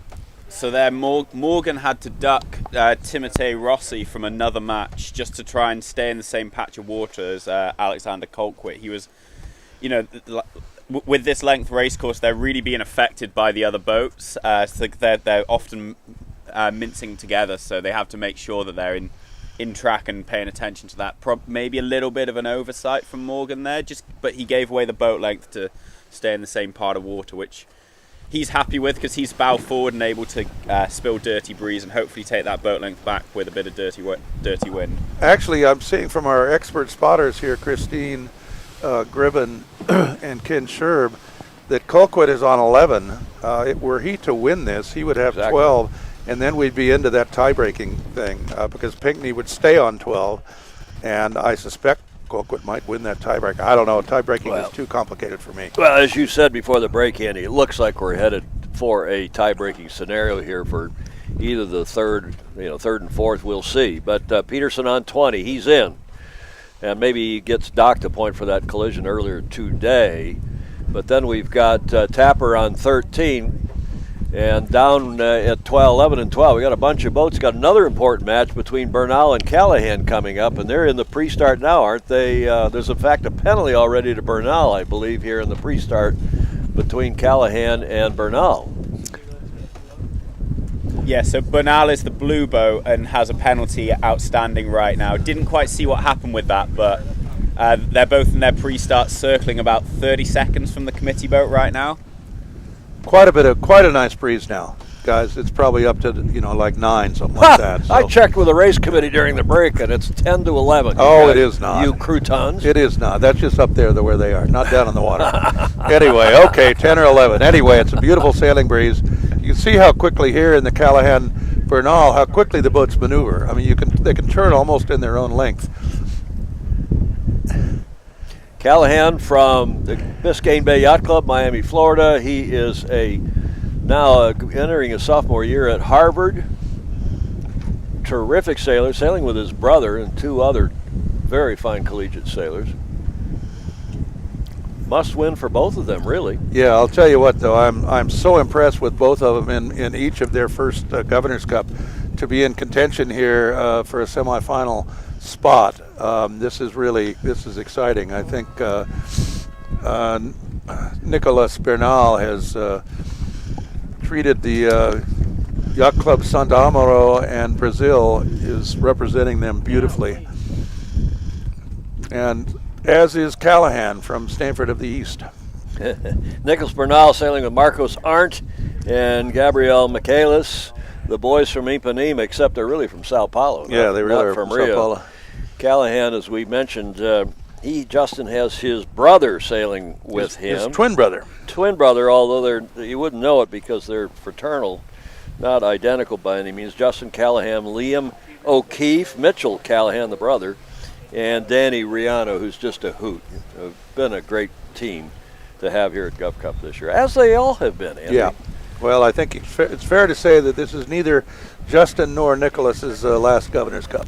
So there's another penalty just been issued by the umpires there, another blue flag. So that means Bernal has 2 penalties outstanding. So he has to cross the start line and then immediately take one of his penalties. So very good for Callahan and his team in that race. And the worst thing that you can do in that situation is lose the start and then have to do that. So, and here comes his turn for the first of the penalties. That'll take that flag down to 1, but he still has 1 remaining, and meanwhile Justin is off to the races, as it were. Tommy Spithill with Claire Costanza is out on our roving boat. Been a terrific addition. And tell us, how close the Pinckney match is coming downhill. Yeah, Pinckney's been doing a great job here. They both jibed, and normal experienced helmsman would have been trapped into heating up into Colquitt's gas. But Pinckney did a really good job and actually managed to breathe, and that's where his trimmers should really get some credit. Those chutes flying quite nicely. They seem to be running a little bit more topping lift than the other boat, so their spinnaker looked like a better shape to me. They've now extended to a 2.5 length lead here, and they should comfortably get the win over Colquitt here. Well, except this. Oh no, they don't. The penalties. There's no penalties outstanding, right, Tom? Yeah, that's correct. Okay. Well, this is, again, it's about a 2.5 boat length finish here, which is better than any America's Cup finish in the last 2 times. A little more commentary. Yeah, sorry, I started my rant again, but Tell anyway, us what you really think, Andy. Yeah, well, this is, if you like sailing and if you like match racing, which I think is one of the top parts of the disciplines in the sport, this is really good match racing, Tom and Matt. These sailors are, this is a youth regatta, but they're as good as anybody. Morgan Pinckney sailing with Mark Murray, Max Mayle, and Alex McCoy. Is that how we pronounce the name, McCoy? Yeah, I think so. I think that's right, and I think Tom is spot on, Tommy Spithill, pointing out what great crew work Morgan and co. have had this week, not just today. Well, I think, as I said the last race, the quality of the crew work right now is really good compared to Monday or Tuesday. It wasn't bad then, but now it's approaching perfection. You see the sets, the spinnakers just pop, the takedowns are perfect. All these crews are doing a great job. And I'll tell you one thing about Jeffrey Peterson, he always gives incredible credit to his crew, Max Brennan and Enzo Mandotti. And he's right.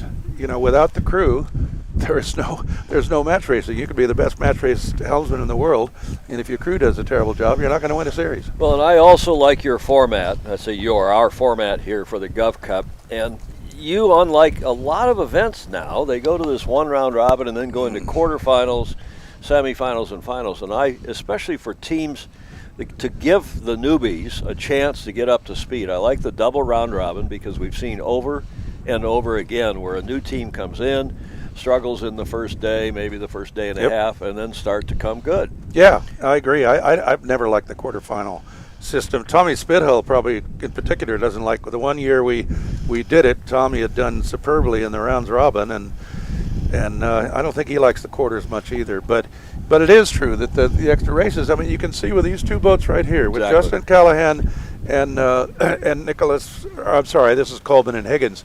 But, you can see the improvement by everybody. And as I said before, last year, Jordan Stevenson won the regatta, but had 5 losses in the rounds robin.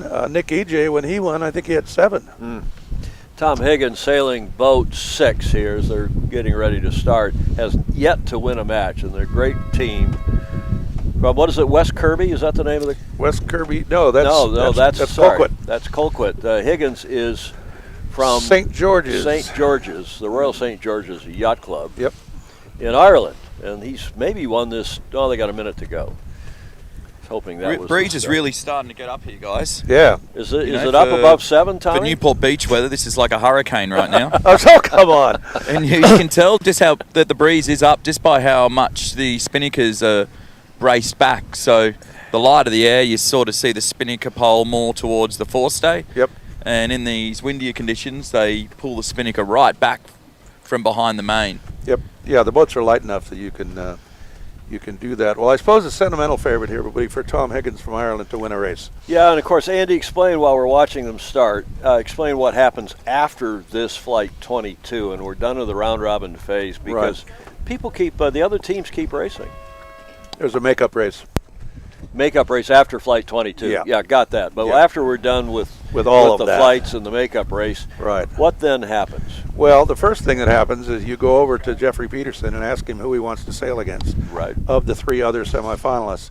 And then the rest of the boats sail for 5th and 6th and 7th and 8th respectively. So if you're in 5th in the round robin, you'll sail against the 6th place boat and respectively to come out with the final positions. It looks like we will not be doing 11 and 12 because we're short a boat, and frankly, and we apologize for that, but we probably won't do the 11th versus the 12th, but we'll do all the other ones. And they're a 1st to 2 series, which is great. And again, Tom, it's just as you said, it keeps everybody sailing. And the point of this is not to come for, this is not a pro regatta where you spend 2 days and if you don't make it, you go home. This is a regatta that everybody needs to sail as much as possible. And you get really good matched racing because it's teams who have pretty much identical records. So typically you'll have teams that have won 8 races apiece, so then that makes for great racing because they're evenly matched, so you don't just get sailaways like you sometimes do. Exactly. Well, we're watching this match going uphill now. Who is that? That's 12. That's Bernal and Callahan in 8. Nice breeze now, Tommy Spithill. Yes, and Bernal had a really bad bottom mark rounding. And it's interesting now to see what this increase in breeze, how that's going to influence the moding of the boat. So we saw people who are doing really good in that lighter breeze, and now as we get into these windier conditions, who's going to be the standout? Will Jeffrey still have that edge, or is there going to be another crew that steps up and proves that they've got a little bit more grunt and a bit more speed around the track in these breezier conditions? Yeah, I think that's a very good point. The only thing, Tommy, is I said a couple days ago that in talking to Jeffrey after the first day, he had never in the last 2 years been terribly confident about their light airspeed. But he says, I think we've solved that. He says, I think we're pretty fast. And indeed they were. So I don't know. If he was as fast as he was in a breeze the last couple of years, he probably shouldn't have much deficit here as the wind comes up. It's interesting here. We're right close to Callahan here. As we said before, we're in the best seat in the house. And you can see each time he drops the main sheet, some of these puffs are strong enough that they're having to dump a fair bit of main in these gusts. And you can see the forestay go slack. So it's interesting here, you either try and drop the Traveller and keep that main sheet tension on, or you end up having to ease some main sheet but losing a little bit of forestay tension. No, that's a really for the viewers good... at home, all of these different adjustments are adjusting the sail shape for the different conditions that they're now experiencing. Before they wanted full, powerful sails, now they've actually got too much power. Yep. Well, Tommy, you're exactly right, and that's a really good comment. Normally in this kind of stuff, you would use the Traveller. That's what it's for. In other words, you keep the wing, which essentially the mainsail is, you keep the wing in the same configuration, but you would lower the Traveller, putting it farther to the leeward end of the boat, the part that's heeling over more, and take some pressure off the boat. And at the same time, since it's connected at the hounds to the headstay, you wouldn't be letting the headstay off, because having a loose headstay in any kind of pressure is really bad. So great comment, Tommy. That's exactly right. Now we've got 2 different weather marks here, and again the race committee doing a superb job of keeping the weather leg aligned with the direction of rapidly shifting, in fact regularly shifting. The red kite around we're watching this match that's the Coleman kite, right? And Higgins with the white and blue kites are the team we've been cheering for to win a match here. Andy, unfortunately, looks like they're not going to. That is Tom Higgins from Ireland sailing against Alec Coleman from Canada. They've had a struggle, too, here of late in this series. They started out okay. They've had moments. Yeah, and then they've struggled a bit here. But they're leading now against Higgins. Well, let me say that, Tom Higgins and his Irish crew have not had a great series, but, he's an awfully good sailor. He's the Irish intercollegiate match racing champion. And as we said Monday night, he was on the St. George's team racing team that won the British University's team racing championship for the first time. An Irish team has done it in over 50 years.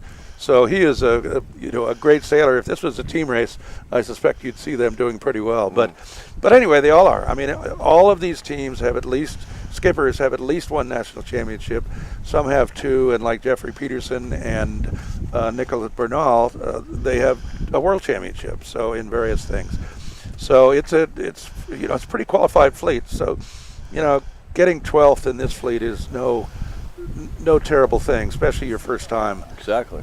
Sailing this, and he is by far one of the least experienced match racers. So far in Flight 22, Torre has beaten Max Paul. We haven't talked much about Max Paul today, but from the Royal Sydney Yacht Squadron in Sydney, another delightful team. Pinckney has beaten Colquitt. Peterson beat Rossi early in this flight, and now it's the Bernal-Callahan match. And what do we got there, Matt? Tom, I've got a little update on that. I'm not sure what mark they were actually going for, but Callahan went around the red mark and Bernal went around the yellow mark, oh dear, which was a little bit further upwind. They've laid 2 marks now to try and separate their fleets, but Bernal also did go around the red mark technically, because the yellow mark was directly above it. So it'll be interesting if Callahan did the correct course here, or if Bernal, they had a very busy bottom mark rounding, so maybe they didn't see that mark change. Yeah, they just had another one. Yeah, speaking of mark going through the gate, Matt, what'd you see there? Yeah, so on the Higgins boat, they had bit of a loose drop, so they went round. The halyard looked like it recleated itself as it was coming down, so they had a bit of flappy sail in the sky for once they turned upwind. So that was just a little bit of sloppiness there, which if you're behind in a race, you need to have all of those things ironed out just to give you the chance of getting back into it. So that was unfortunate there, but they solved it really quickly. They're off, they're going. It was only like a 10-second slowdown. So, well, I think it's great, Tom, that we have a group of international commentators here, because we learn all sorts of new terms. Like, it's a little fluffy. I like that. Floppy sails. Yeah, a little fluffy. Was it fluffy or floppy? Flappy. Fluffy. Flappy. Yeah. Flappy. Flappy, like pancakes. Well, I like fluffy. Anyway. As they say, a flappy sail is an unhappy sail. There you go. All right. Thanks, Tommy. That's the first thing you ever get taught in sailing school when you're 8. Yep. Flappy sail, not happy sail. We're about 2 hours into our live coverage of the 56th Annual Governor's Cup, hosted each year by the Balboa Yacht Club. We're out on the Pacific Ocean on the good yacht Adios. Appreciate very much the hospitality of Commodore Peter Bretschker and his wife, Kari Bretschker, and we call her, Andy, the head of... She's the Craft Services Director. Craft Service. The CSD. They're one of the unions here in the entertainment industry that's not on strike, thank God. So Kari is still working. We are working as scabs here because the actors are out, and certainly we're pretending we know what we're doing. We're actually actors. So you can see with this extra bit of pressure now, the wind looks like it's gone even further left. So there's boats on port that are basically going perpendicular to the shoreline now. So as this breeze has built up to what Tom thinks is about 10 or 11 knots, it's gone even more round left, which is surprising for now. Well, it's the typical prevailing southeaster, Normally the wind is not from the southeast. Who is the Christine? Do we have info on the makeup race? Who is that, or is?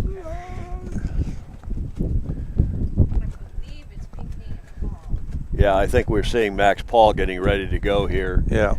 In this pre-start, that's the one remaining match in Flight 22 because we're down a boat.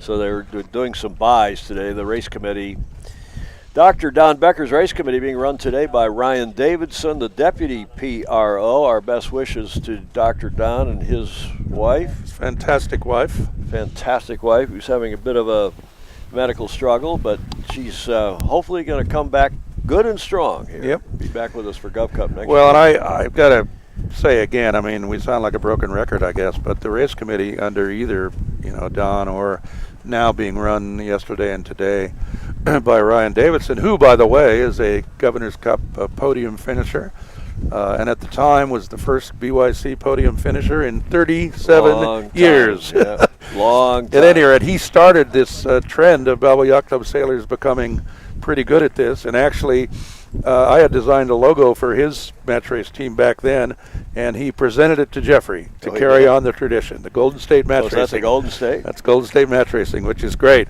But Ryan is doing. You cannot overestimate the job they're doing or underestimate the difficulty of it. And it's not just the two of them. They got a team of, what, 15, 16 people? They got a whole team. Mark set boats, race committee scores, and so on and so forth. To say nothing of the team of international umpires from across the globe. Korea, Japan, Australia, Canada. Where else, Christine, besides those countries are your umpires from? Sorry? Norway, yep. Yep, Germany and so on. So Korea, it's a great group, and we've heard very few complaints. So the other thing I was going to say about Ryan is that that what happened yesterday really they think things are going well and throws a wrench into the whole deal that we're down a boat. So having to schedule and get teams on and off after a bye just makes it that much more difficult, but it's going seamlessly. Andy, one thing I always tell my teams is just how taxing these days are on the volunteers. Even for ourselves as commentators today, we get to take a break, go grab something to eat and zone out for a little bit. Ryan would just be thinking the entire time. There's always a match starting, a match finishing. He never gets to sit and rest his eyes for a little bit, that's for sure. And that's for anyone on board, whether they're doing flags or scribe or timing. It's just a full-on day. As usual, very well said and very true. It's amazing to watch. But boy, there used to be in the United States, Tom. I don't think there is anymore. It was the St. Petersburg Trophy, still is, which went to the great best race committee regatta management. Still group. is. God, we should apply for that. The U.S. Sailing Trophy voted on by with the sailors. Yep. They survey the sailors at the regatta. If Clark Chapin in Michigan is watching, maybe give me a text and update us on the St. Pete Trophy. We've never, I don't think ever, I don't know if you apply or been considered or whatever, but this is pretty, how many races, Christine, do you remember how many races we hold total individual starts? It's 162 or something? Yeah, over the week, 162 starts. That's not easy. It really isn't. I was just watching Higgins go downwind before, and the boats are starting to plane downwind. I was just joking with Claire before, we're into our wing foiling at the moment, and there's enough wing, we think, to hydrofoil right now. And so it'll be interesting downwind now with the boats starting to really lighten up a bit and plane. Yeah, the boats are, I think Alan designed them to have the all-up weight of something like, 16,650 pounds, which I don't know what it is in kilograms. But we took it to the builder, and who unfortunately they are no longer around, but Westerly Marine, who did just an unbelievable job. And they looked at that and said, yeah, we can take 200 pounds out of that. And sure enough, the boats weigh about 1,450 pounds and have a lot of sail area compared to the other boats that are used for this kind of thing. So they do start to plane, and it's pretty exciting. Tommy, you were here, it was a couple years ago, and we had 18 knots for 2 or 3 days, and the downwind legs were taking about 2 minutes. It was hard to commentate because it was, okay, that was a great set, and here they come for the takedown. So the boats really do perform actually, in a lot Andy, of conditions.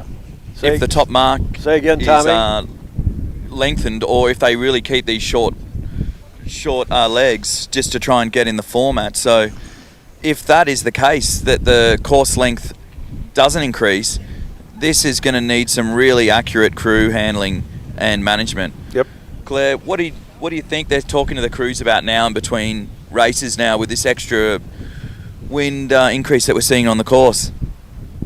Well, you're going to be making decisions a lot quicker in this breeze than you would in the lighter stuff. They're going to be planning their bottom mark roundings well in advance and making sure that they can get that thing down, because we saw it in the races earlier, every single boat length really matters. Again, back to what we were saying about the importance of the crew. The helmsman is not taking the spinnaker down.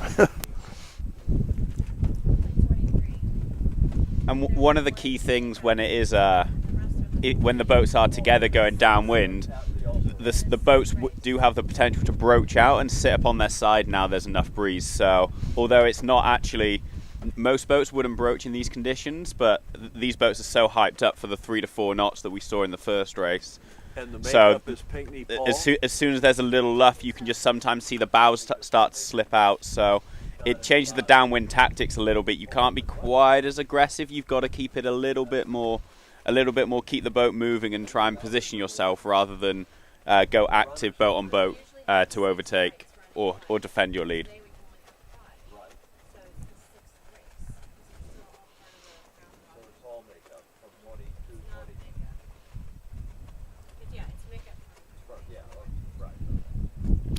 So, Tom, why don't you explain that to us? You were just talking to Christine Griven about what's about to happen now. Well, we've got another, what we're calling Flight 23, because we're down a boat, as you explained earlier.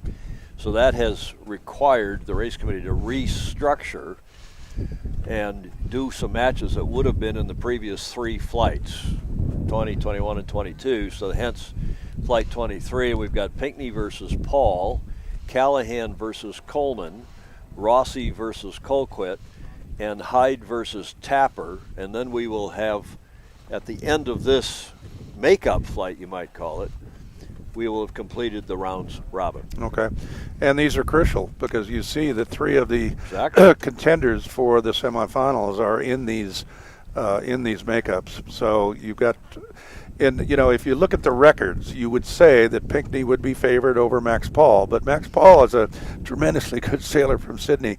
You would think that Callahan is favored over Coleman, but again, we've seen Coleman do some good things, and you'd expect Tapper to beat New Zealander Josh Hyde, but every time the Australians sail against New Zealand, you never know what's going to happen. Never know. And we have Tapper and Pinckney on 13 wins. So as we started today, they were a click ahead of the big chasing pack of Callahan, Torrey, Bernal, who are all on 12. Colquitt's in there on 11. I think he's probably mathematically now out of it. I'm not. Yes. Ken Sherb nodding his head. Yes, Yep. our crack spotter, Ken Sherb. But it looks like Tapper and Pinckney will probably, not necessarily, but probably go through to the semis.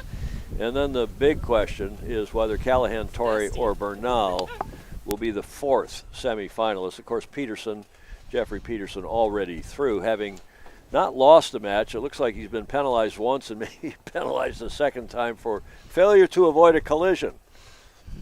The umpires can take a point away from you after you've actually won a match.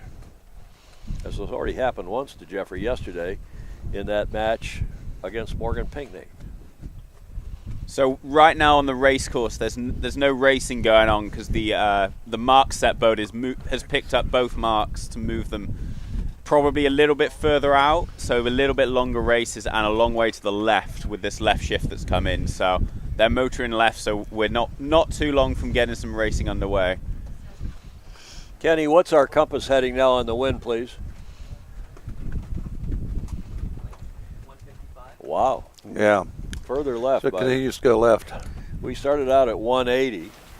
Yep. So we're 25 to the left of where we started. This is not at all typical, right, Andy? No, it isn't. I'd have to look at a weather map, which I probably should have done this morning, to see what's going on here, because this is not a thermal condition. This has got to have something to do with the isobars.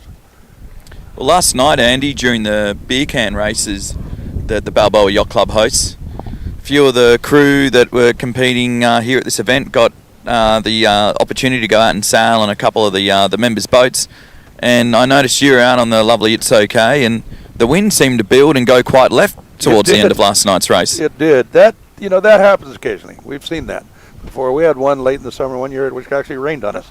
But yeah, it did, and this seems to be an early version of that. It has gone left, and it's definitely come up. So anyway, we'll see what happens. But there's not much sign of clearing. It's slightly lighter, out, but not much. So this may be it for a little bit, which is fine. This is great breeze. And it is rather chilly as well. It's not. Right. It's not classic Southern California sun, 75 to 80 degrees. Like you would be considering putting on a jumper now if you had one, but obviously you don't bring a jumper to Southern California. That's right. And we're I don't know. It beats the hell out of San Francisco, where it's kind of 60 degrees Yeah. all day and night, year round. 60 Fahrenheit, which is what, 18, 17 Celsius? 15. Well, the Maybe famous 50. apocryphal line that Mark Twain never said Never was, said. I spent the winter in San Francisco one summer. Yeah, the coldest winter I ever spent was a summer in San Yep. Francisco. And that, It'd of be course, interesting here to see if we really got nasty conditions one Gov Cup with rain and high winds, and see which crew actually bought wet weather gear. Yeah. Because I haven't. So, if it does start raining, it's probably my fault here on the roving commentary boat here.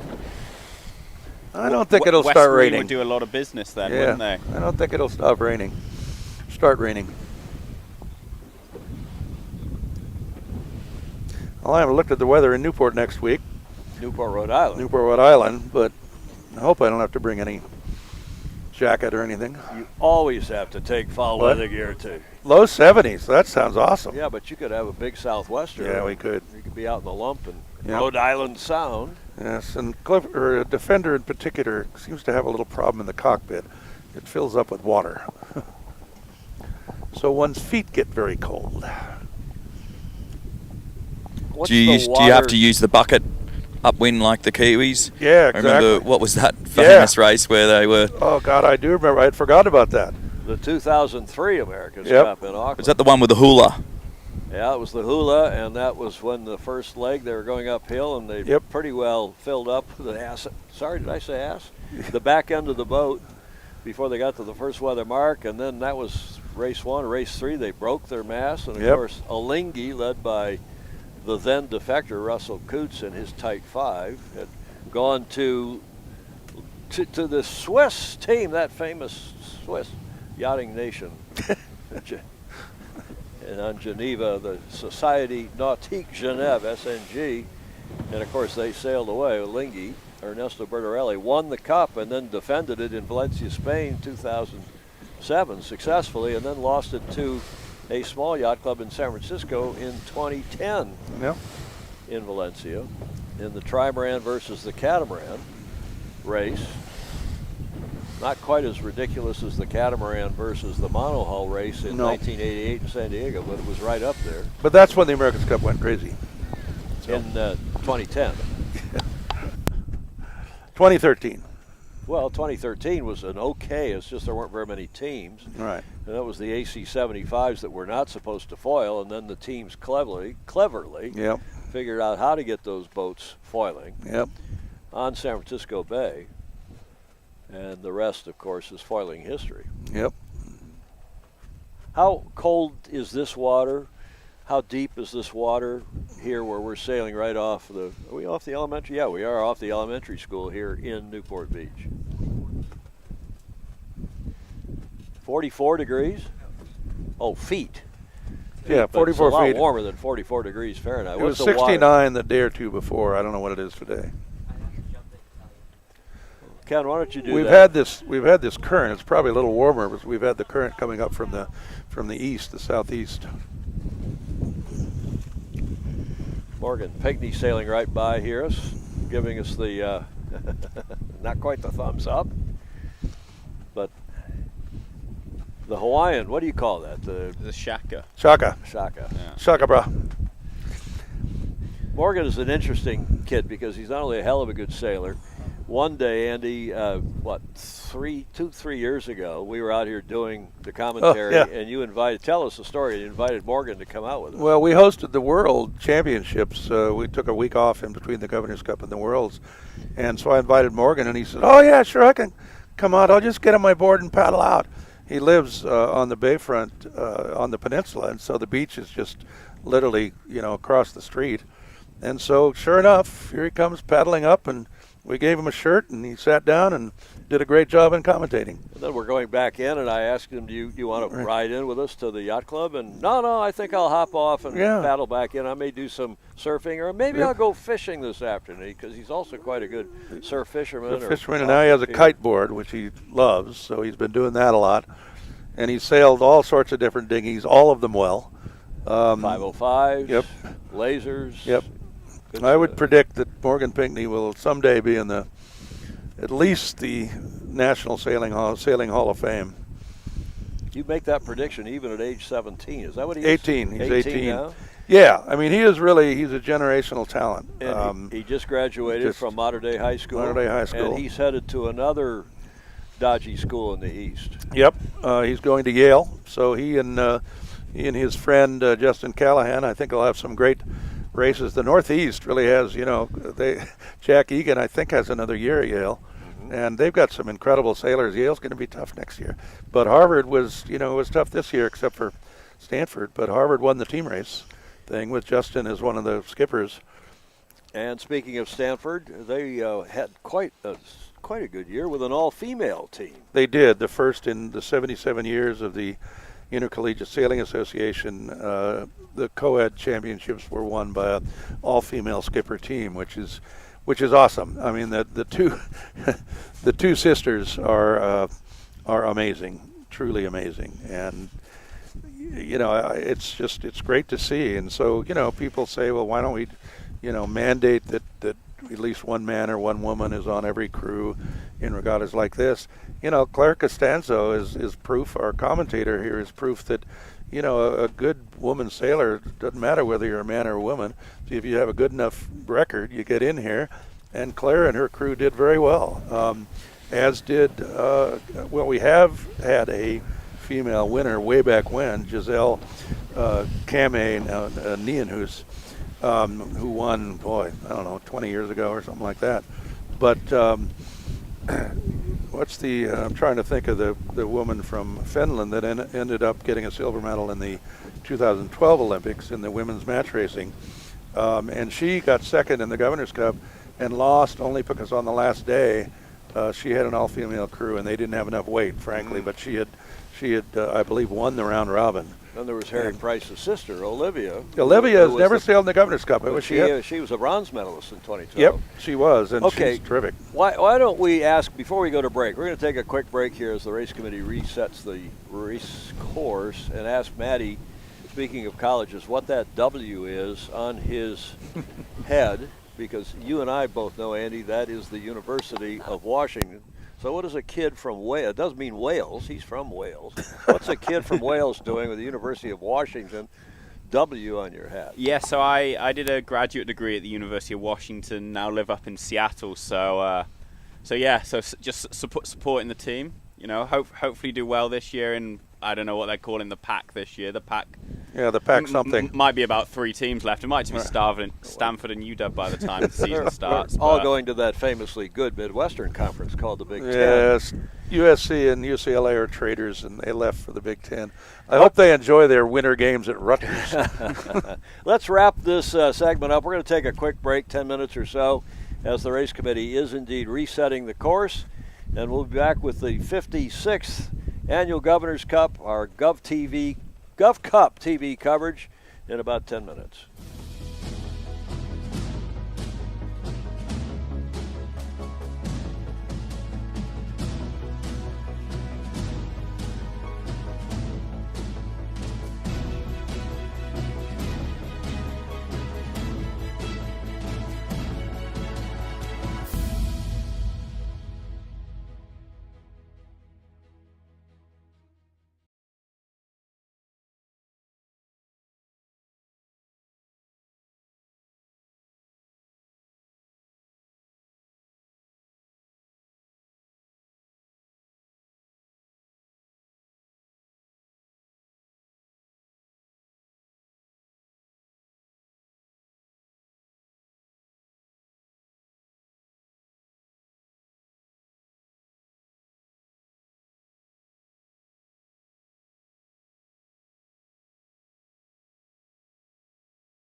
Welcome back to the Pacific Ocean for the 56th Annual Governor's Cup. We're in an extra, really, if it was a soccer match, 4 extra matches, holdovers from the first 22 flights, and this is an important match.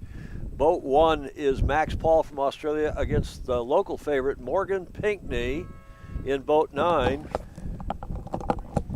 So also on top of what you can see on the racecourse with Max Paul just edging ahead right now, Morgan Pinckney also picked up a penalty in the pre-start. So when they were circling round, he picked up a penalty. Oh dear. So the blue boat, Pinckney, still has to do a overtake and then offset the penalty. And Matt, explain the penalties for those viewers who are not keen match racing sailors. What's the penalty in a match race? So a penalty it changes between the upwind and downwind legs. So it's a turn through the wind the way you would not want to do it on that leg of the course. So on the beat you can do a jibe, and then on a run you have to do a tack, and the spinnaker must be below the gooseneck, so below the boom. So it's about a 270-degree turn, whether you're going upwind or downwind, right? Yeah, so generally you lose a little bit more by doing it if you do the penalty on the downwind, because you have to drop the spinnaker. So you lose a little bit more there. It's a quicker spin to do on the beat, but then it's quite easy to use the runway to actually do it right at the finish line. So there's quite an art to how to get rid of it, and it moves on. But this is quite an upset here in the making, Andy. Yeah, it's, you can't count anybody out. Josh Hyde, frankly, I'm sure he's a little bit disappointed in their performance this week, but Josh is a tremendous sailor from... It's Max Paul right now. I'm sorry, Max Paul, against, not Josh. What am I saying? Well, anyway, we got a 6-ring circus out yeah, here, so indeed. it's hard to Max keep- Paul from the Royal Sydney Yacht Squadron Right. is going to be quite competitive in gaining an Olympic berth in the 49er class with Tom Burton, who is already an Australian medalist, and a really good sailor, and did very well in the youth regattas, match racing regattas in Australia. So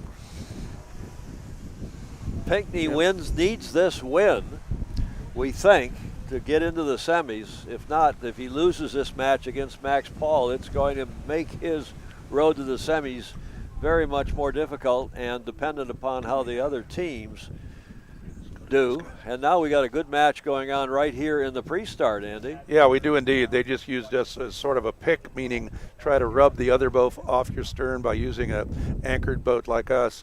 And this is another must-win. This is Justin Callahan against Alec Coleman of Canada. Callahan must win this race.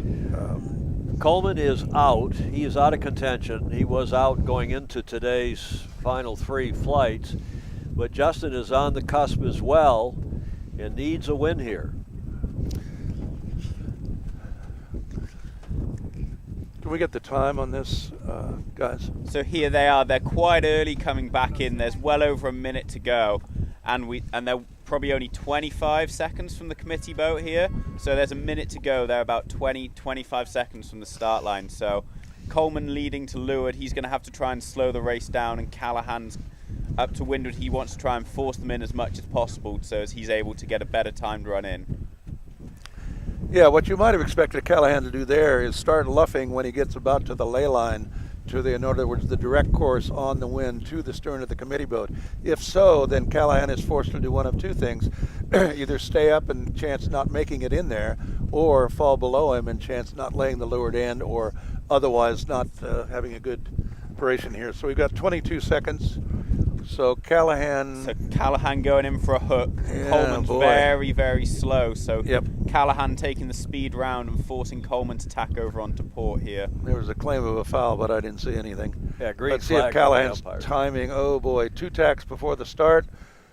If Coleman's going to have to make a tack, which he does, then they're fine. And there's the start. Oh, I think Coleman is over. Yellow's over. Coleman is indeed over. So that's a very good start there with for Callahan to be leading off the line in a must-win race for him. So that he's off to a good start, particularly with Morgan Pinckney coming downwind about 5 or 6 boat lengths, and I think still carrying a penalty. So with Morgan behind. losing means that really opens up the berth for the semi-finals. So every race win they can get now is the difference. This is truly win and hope you win the tie breaks. So Max Paul is ahead with Morgan Pinckney behind carrying a penalty. So as they come into the gate here, again, a minor upset, but again, Max Paul is a terrific sailor. Yes, indeed. Did very well in the match race series in Down Under. We could It was end up with a interesting, bunch of Andy, bunch of watching- boats on 11 points. Oh, Sorry, yeah. Tommy, go ahead. So I was just going to say with Max Paul, it was interesting watching their crew upwind. You know, he didn't seem to be going that quick on the breeze, but he did really well to try and get Morgan Pinckney out to a ley line. So he's had a really bad drop here. He's got 2 crew off the rail and he's blowing up at his crew right now. So Max Paul is having a shocker right now. Yeah, that's And not- Morgan And you can Pinckney see does a him good literally drop. biting his bottom lip here and hitting the deck. Morgan is doing, it's just as well we didn't put audio on the boats, eh? Morgan did a superb rounding. Morgan and his crew did a superb rounding there, so this will be interesting. They're not able to pull the jib on here on Paul's boat Oh, no. because they've got the spinnaker caught in the jib sheet block. So we've got one person off the rail, Oh, I can no see that. jib sheet on, no main sheet. It's a little bit unfair because he had quite the lead. Yeah, of all the time to do that. Well, this may be a big break for Morgan Pinckney, who was otherwise in a little bit of trouble. But one thing to remember as well is Morgan is also still carrying a penalty. So that is one saving grace for Max Paul, is that Morgan needs to be a long way ahead, or he still has a chance, even if he's tailing close behind. At least he is able to actually have to also extend probably 4 lengths ahead, or it's going to get into quite an entertaining match down this final run. Well, perhaps if Morgan can get close enough to him or lead him, he can use a little more of that sorcery that Tommy talked about at the last start. And on your screen right now, you can see, well, not anymore. You could see, you could see that Coleman had come, who was over on the start line, has really come up and gained a lot on this beat, showing a good amount of hull speed. So he's probably forcing Callahan out to this left-hand side without Callahan being able to tack and cross. He's right on the edge, but really good there, because he was right behind because he was over that start line. So, really good boat speed.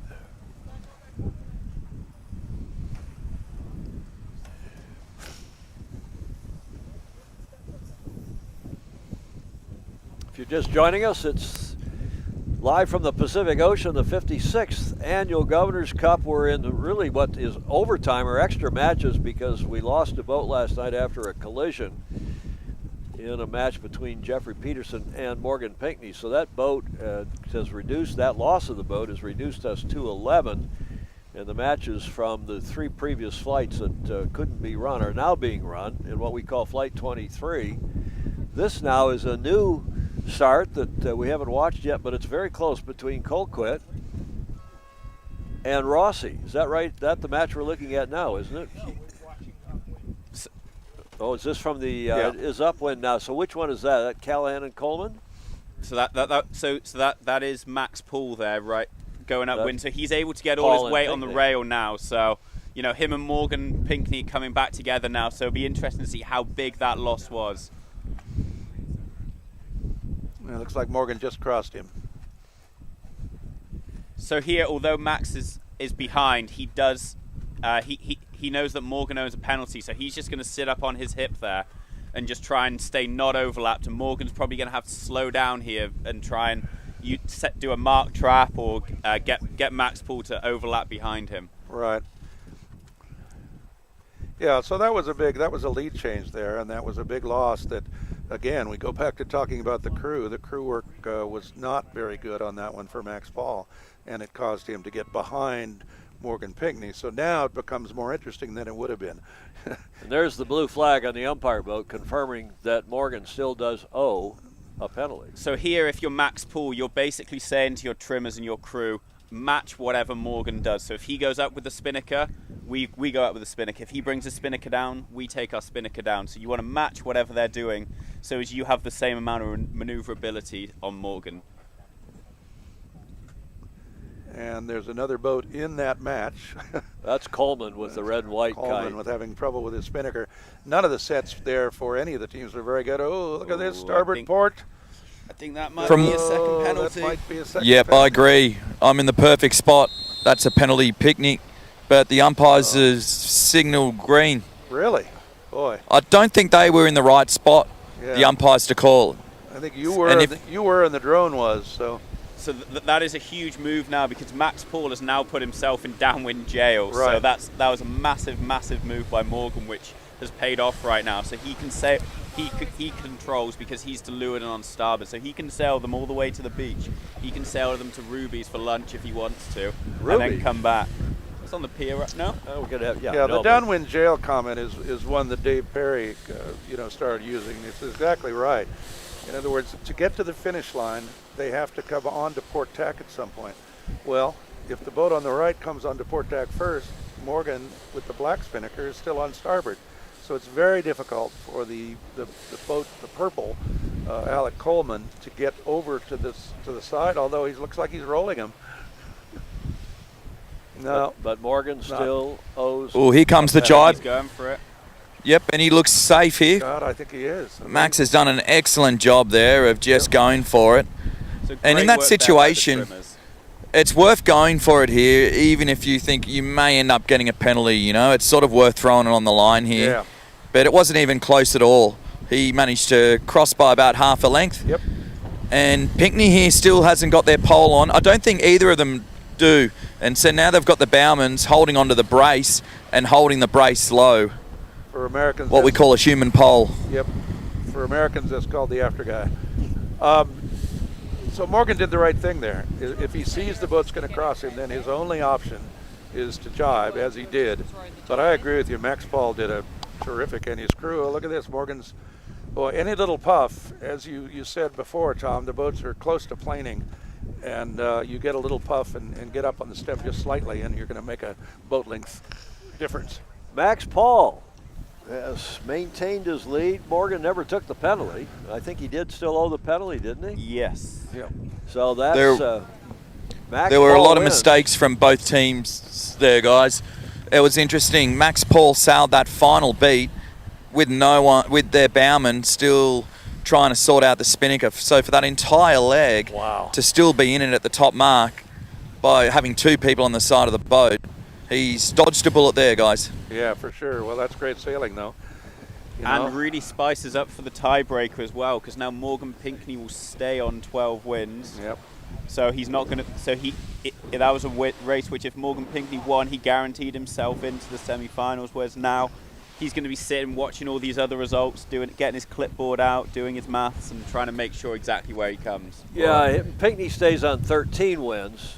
Tapper's also on 13. Tapper has one match in hand, as you might say. He's got one more match here in this overtime, these makeup races. So they're the two on 13, Callahan on 12, but that match continues. Callahan leading that match. Torrey, Bernal, and Hyde. Hyde's out of it. But Torrey, Bernal, and Callahan currently on 12, pending the outcome of these upcoming matches. We've got, as we would say in Michigan, Andrew, a barn burner. I knew Huh? you were going to say that. We do indeed. Well, I hope some of the parents and friends are watching. I'll bet you're on the edge of your seats here because this is pretty amazing. We know that Paul Callahan, the esteemed father, New York Yacht Club member, longtime friend of yours and mine, Andy, is watching. We got a very nice email from him a few minutes ago complimenting the coverage. And his kids and team are just real gentle men and terrific sailors, the Callahan Well, I was team. fortunate enough to get to, I hadn't met Paul actually, and I was fortunate enough in Newport earlier this year, just a month ago, to meet him and spend quite a bit of time talking to him, which was amazing. He's just a great guy. I met his mom, and Justin joined us for a dinner with the crew on the 12, and just an incredible family, and boy, some awesome sailors. Guys, we're just in the thick of the action. We've got Colquitt here with Rossi. And Colquitt here is just rolling over the top of Rossi here, but Rossi being very vocal again. He really does wear his heart on his sleeves, and now the Gov Cup 22s are fully planing downwind. Hey, Tommy, how much wind is there now? Still 7 to 8? That's a negative, Tom. We're white capping out here, so I'd say 12 to 14 knots. 13. Fantastic coverage, fantastic conditions out here. It's gray, but it's been gray most of the spring here, hasn't it? Really Andy? has. Yeah, I think Strange we saw the sun 2 or 3 times. Felt like I lived in Seattle, and actually Seattle had less rain than we did this year. It is weird. I left the airport and it was 93 degrees in Seattle, coming down to the cold Southern California. We want to say hi to Zach Merton, Lynn Peterson, many, many others. Jonathan Frank, Kim McGonigal, Jonathan Frank, we mentioned, Guy Pilkington. All right, to see Guy. Guy on Coach. here. Coach Pilkington, Joanne Norman, Willett, Amy Eggert. So look at all the thumbs up we're getting. Amy Eggert Simmons, Emily O'Donnell, lots of people. Bob Steele, who's giving us the weather info from Predict Wind in New Zealand, who are the official, I guess, semi-official weather coverage. But look at this. Whoa. So Rossi there coming downwind, just in the back end of your screen, the yellow spinnaker almost broached out. His bow started to come up as though but he just was able to muscle it down. Oh, he's getting left, right? Yep. Well, he's going to have a We'll problem. get a camera on that if And we he's can. got quite a lot on this drop he's because got he a is at the problem. leeward mark with no jib up and a kite in the air, which great work on the bow to swap up, as I was saying that, to do the exact opposite, get the jib up and the kite down. But he probably lost a boat length or two in that, but he's in this race. Well, that was a great recovery, I'll tell you. That was pretty ugly. Yeah, what happened on Rossi's boat, as Claire spotted, the clue of the spinnaker was stuck on the head of the jib. So as the jib was going up, The spinnaker it was going taking up. the spinnaker up with it. I've seen And that happen Colquitt before. was having his own dramas as well. The jib had a wrap, but thankfully these jibs aren't fully battened. Right. So it looks like he was able to snap it back in, and hopefully he hasn't snapped any battens in the process.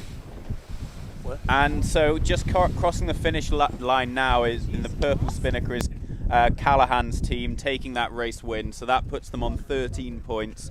So they're in the tiebreaker with Pinckney now. So there's going to be a lot of maths, a lot of teams watching the other races. So that they beat Coleman probably by 15, 20 lengths. Yeah, that's a pretty impressive race to have as the last one of the round robin. If you expect or if you want to be a semifinalist, and he may well be, but we'll have to work on the tie-breaking. And currently the other super relevant race on the race course right now is between Hyde and Tapper, and Tapper was leading off the start line. So that would mean, so if Tapper wins, does go on to 13, is already on 13, so goes to 14, so he would be guaranteed to be in the semi-finals. And then Pinckney still on 13 points, and Callahan has just joined him on 13. Is going to be the people who are going to able to get into the semi-finals as it stands right now. I said it's just very sad that all of them can't make it. Well, Andy, if you did a quarterfinals format, more teams would make Oh, it. there you go. Okay. We're not doing that, and we're not sailing it in the harbor. There's a little update here with the Tapper match. He's got a comfy lead. I'd say at least 6 to 7 lengths. Well, not a great finish for Josh Hyde and his young New Zealand team, but I'll tell you, they'll be back. I think they showed a lot of not only class, as Tom mentioned earlier, but you know, they've had some really good races in this series. So we're going to hear more about young Mr. Hyde. Just up the top of the beat here, we've got Colquitt and Rossi after that dramatic first downwind. It's bow on bow at the moment. Rossi is looking a little bit better here. Colquitt just got the worst couple of waves and, as we say, chopped wood for a little bit there. He's trying hard to pinch up to have a piece of Rossi. Oop, and Rossi's going to duck. Oh, big dial down here. So very close match here. Oh, so a flag there from Colquitt. This should be a green flag. I'm not sure what he protested. Tommy, could you repeat that? We have you back now, I think. So that was gotcha. That was a big moment in that race because now Rossi has the starboard advantage. So he's basically gone from being the port boat to now he's going to come back in on starboard, and there's going to be a role reversal coming in here. Rossi did cop a penalty there in the dial down. Yep. Now we're having another dial down. So there is a penalty now on Rossi, but he does have control. Might that be a red flag penalty if he's gained control from being astern? So Rossi's tacked here. Looks like he's going to go around the top mark. Nope. So we're seeing a bit of a mark trap here. So both boats are luffing head to wind here on port. You can see the spinnaker poles are going on, but no one's borne away yet. So Rossi now has a penalty to try and take or exonerate by getting one here on Colquitt. The French versus the UK.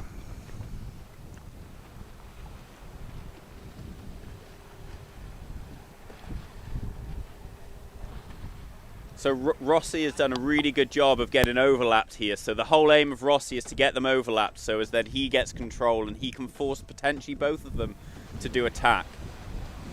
And what you can see as well, Colquitt has his spinnaker pole already on, so that means that he can't actually go for attack if Rossi does manage to somehow get a bit closer and get into a luff. Colquitt's going for a hoist here.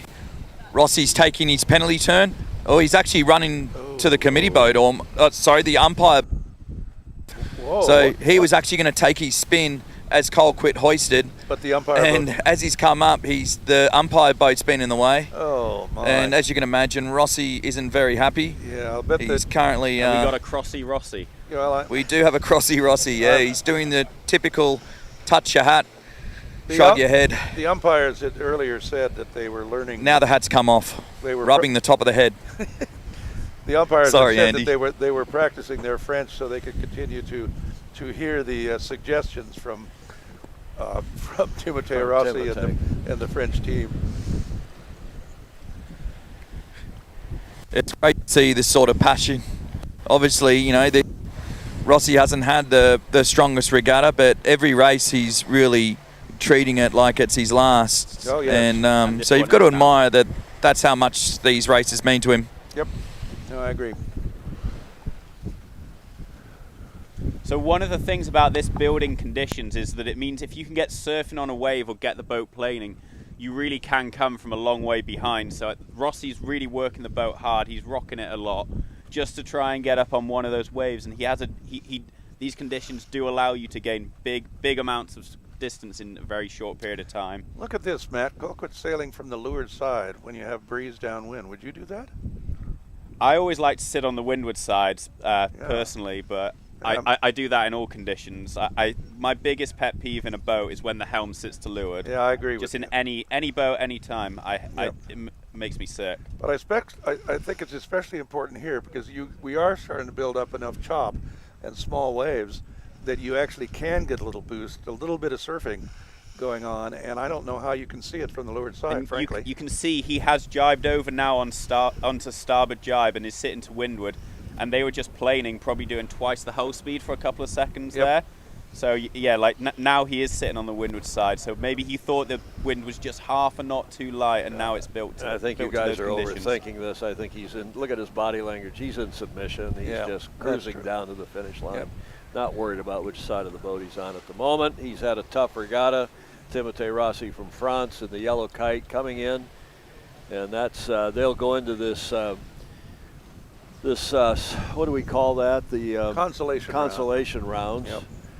And we've got Jeffrey Peterson through to the finals. We've got Tapper, Pinckney, and Callahan all on 13, but Tapper still with a match to go against Hyde. That match is underway, is it not? Yeah, Tapper was leading by about 6, 7, 8 lengths. So what looks like Tapper's going to 14. Yeah, that's what it looks like. That if Tapper beats Hyde, then he will be through on 14. And even if he doesn't, he'll be tied, three-way tie for second on 13. And it does now look like Pinckney and Callahan, which if you had to call this at the start of the regatta, Andrew, we might have said just that. Peterson, Tapper, Pinckney, and Callahan.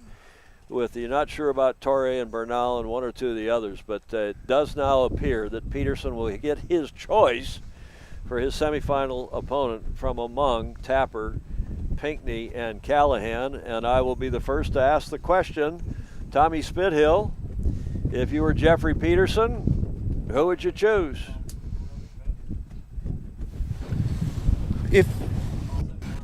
The easy way to answer that question, Tom, is to say who wouldn't I choose? And I'd probably say Morgan Pinckney has been someone that when he's got into the right rhythm and had a good start to the day. I think he's someone that can really push Jeffrey. You know, with Jeffrey, you've got to be perfect. You know, if you make a mistake, he's past you. Jeffrey has got the luxury that he can actually make mistakes, and we've seen that. You know, he's copped penalties, and he just gets ahead, and he's able to sail quick enough to have the distance to get that done. I think Morgan, at times, if he's on, he can hold on to Jeffrey. So I wouldn't expect to see Jeffrey pick Morgan Pickney. Okay, Matt? I think it's one of those things. They're all on the same number of wins. Maybe Tapper gains a win here, but I think you can argue for all of them. But I quite like to see Newport Harbour versus BYC, so I would choose Morgan just for the drama. But it's easy from the commentary booth to choose the drama. Wow. That would be high drama here, not on the Hauraki Gulf, as Peter Montgomery used to say, but high drama here on the Pacific Ocean. Andrew, if you were Jeffrey Peterson. I would defer to my Australian colleague. I think Tommy called it exactly right. Morgan, I know, after yesterday, thinks that he's in Jeffrey's head. And what that means basically is he thinks he has maybe a slight psychological advantage. That is yet to be seen, but I think if I were Jeffrey, I would not choose Morgan. I think he's too much of a wild card.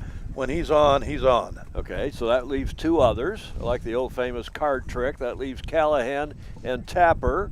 From among those two, whom would you choose? God, I don't know. I don't know. I mean, that's a tough one. You know, Cole has more experience. Tapper has now just won that match, no surprise. So he's through on second place. Right. So, you know, he has more experience than Justin, but Justin is a heck of a sailor. So one thing to think about as well now is with this decent weight of conditions, Tapper's sailing 3 up, and they're not the biggest lads, so they're under the weight limit. Whereas Callahan's sailing 4 up and pretty much on the weight limit. So with this breezier conditions, potentially you'd be favouring wanting to get 1 or 2 in the bag against a lighter team with this more breeze. That might factor in. That's a very good point. Which I wish I thought of before I said my opinion, because I'd probably choose Cole for that reason now. Well, you get mulligans, as they say in golf, in this stuff. Remember, we're commentators. We're never wrong. Well, we are going to send the roving boat. We're going to send Tom and Claire, if we can, over to Jeffrey Peterson's boat.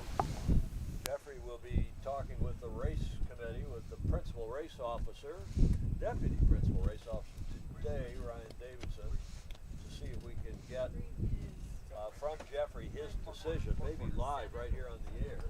And otherwise we'll hear, I'm sure, the decision from the PRO, from the deputy PRO, if and when he learns it from Jeffrey. Well, and also we should say that all of our predictions here and what we think happened is unofficial. We will have to wait for the PRO to tell us who the semifinalists are and then who Jeffrey picks. Well, we're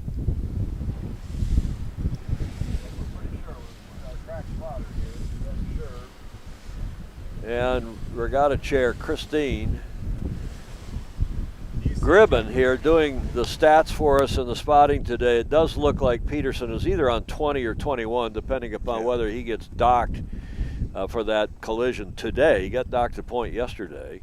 It looks like Tapper's on 14, and we think Pinkney and Callahan are on 13. So those are our top 4. We're pretty sure without any tie breaking. Thanks, Ken. Thank you, Christine. And now, regardless, we've got Jeffrey making his choice. That's a long time tradition, Andy, in match racing, but not done everywhere. No. That sometimes it's first versus fourth, sometimes, and then second versus third. What do you think of those two systems? God, I don't know. For us, it's great to have them pick because it's more dramatic. Exactly. But I'm not sure that's a great We always way to did do that it. in the America's Cup. You got Right. the first place team got to choose their semifinalists. Yep. Excuse me. Yeah, I don't know. I mean, it's it's a tough decision. I should note, though, that Justin Callahan is the only. We had 8 rookies, if you will, not rookies to really excellent racing, but rookies at the Governor's Cup. And Justin is the only one among the semifinalists. Yes. So I don't know if you take that into consideration or not. I might. He's in his first Governor's Cup. He's a semifinalist. Indeed. That ain't all bad. You know, one person we have not asked is Claire Costanza. Yes. Maybe we Tommy, get ask Claire. Yeah, Claire, who's your pick? You're Jeffrey right now. You're about to head to the committee boat, make a big decision here. This is where the score is reset. Who do you think Jeffrey's going to pick as his semi-final opponent? Well, I think you'd be looking at the wind conditions for the rest of the day and picking your opponent based off that. And you might also be thinking about how many races you might potentially have to do tomorrow as well, and looking at what the wind could be then. So I think they're all strong competitors, and once they get their mojo, they're all looking pretty fast out on the racetrack. So yeah, it's a tough pick for Jeffrey, but yeah. Well, it's a think political answer there. I think, Claire, Tommy, we didn't have get the a name. The new foreign minister for Australia, the future one anyway. That was a very diplomatic answer. It was. But actually a good... There's good, Jeffrey. There's Jeffrey. We've got the man of the moment with us. So the question, we've all been speculating on who you're going to pick, and mate, put us out of our misery. Who have you chosen? Yeah, we've chosen to take the 4th place seed, Justin Callahan. And why'd you pick Justin Callahan? Well, honestly, all these teams are really good, and we've managed to beat them all. We haven't lost a race yet at this regatta, so you know, at the end of the day, we got to race any team, and we just feel like we've got a little bit more of an advantage over Justin than some of the other teams, and we actually got to line up against them in one of the races. We weren't actually racing each other, but we lined up, kind of set up a nice little speed build, and we felt quick, so we're just going to go with Justin. He also has the least amount of match racing experience, so it just kind of seemed to make sense. It's no discredit to him and his team. They've sailed a great regatta and a great day today to get into the semis, so we know it's going to be a tough battle ahead of us. Nice. And was there anyone who you weren't going to pick in particular? Who do you think is the strongest after yourself? Yeah, I think I think Cole Tapper's team has established themselves as a very good, second place team. Morgan and Justin actually ended up tying out of the round robin series. Cole's had kind of up moments, but when he turns it on, he seems to do well. And we matches that we were trailing around the top mark, we trailed in both matches against him. So he seems to have a good, good little chance on us. So we didn't want to pick him, but at the end of the day, we're going to have to race one more of these teams after this one. Gotcha. And early on today, as we completed the round robins, there was a big crash again. How much did that play on your mind? Were you like, oh crap at the time, or did you, what was going through your head after that? Because that was obviously, that match did not go your way, but you still somehow got around them, so it must have drawn some confidence in that. Yeah, so first things first, I apologize for hitting boats, but second off, it was not a big crash. It was a very minor crash, no damage whatsoever to either boat. So I just wanted to get that clear. Especially for Andy. I know he's shaking his head at me right now. He's just getting a little bit of color back to him now. Yeah, good. Yeah. So no damage. Thank you, Jeffrey. Definitely it was a really shaky race for us. We came off the line with a penalty in a really good spot. We were gonna go play 2, and I was like, I kind of wanted to mix it up before we got stuck to starboard ley line and tried to swing and tack in and didn't have it. Offset the penalties and just tried to stay close. Then we hit the weather mark, and it was just like, oh my God, like everything's going wrong here. It's just gone from bad to worse. But the boys in front of me really worked hard and kept my head in it, and they pushed really hard and made a really great gate call. Had a great downwind where we passed them. And yeah, I owe that race to the boys, Enzo and Max. They really worked hard. They're hiking their tails off, really trying to work the boat in this breeze. We feel really good in this breeze. Even though we're a little under the weight limit, we seem to be really quick. So huge credit to Enzo and Max for pulling that one back for us. Nice. And Phil, Jeffrey, guys, back thank in you. the central commentary position, have you got any questions for Jeffrey? Well, first thank him. As Tom said, the color's just gone back into my face. But Andy just said to thank you. The colour's just gone back into his face. Yeah, no problem, Andy. At any rate, no, I think, Jeffrey, you're sort of on a roll here, and this will be fascinating. This is going to be a great semifinal. All these sailors are great, and, you got your work cut out for you here, mate. Go for it. Yeah, so the comment from the experts in the booth is that you're sailing well, and we're all set for quite a entertaining semi-final. So all the best, and keep those boats in one piece. Thank you. Great job. Okay, now for some more analysis. We have our two semifinal pairs. We'll take a break in a sec, but before we do that, let's just set the stage, Christine. Our two semifinal pairs, we know we have Jeffrey Peterson sailing against a fellow American, Justin Callahan. Peterson from Georgetown University, Callahan from Harvard University, as if, Andy, that matters. And then in the other semifinal, we have our good friend Cole Tapper from the CYCA, Cruising Yacht Club of Australia, racing in his semifinal. This is his second year here, and he's racing Against Morgan Pinckney. Morgan Pinckney from the Newport Harbor Yacht Club.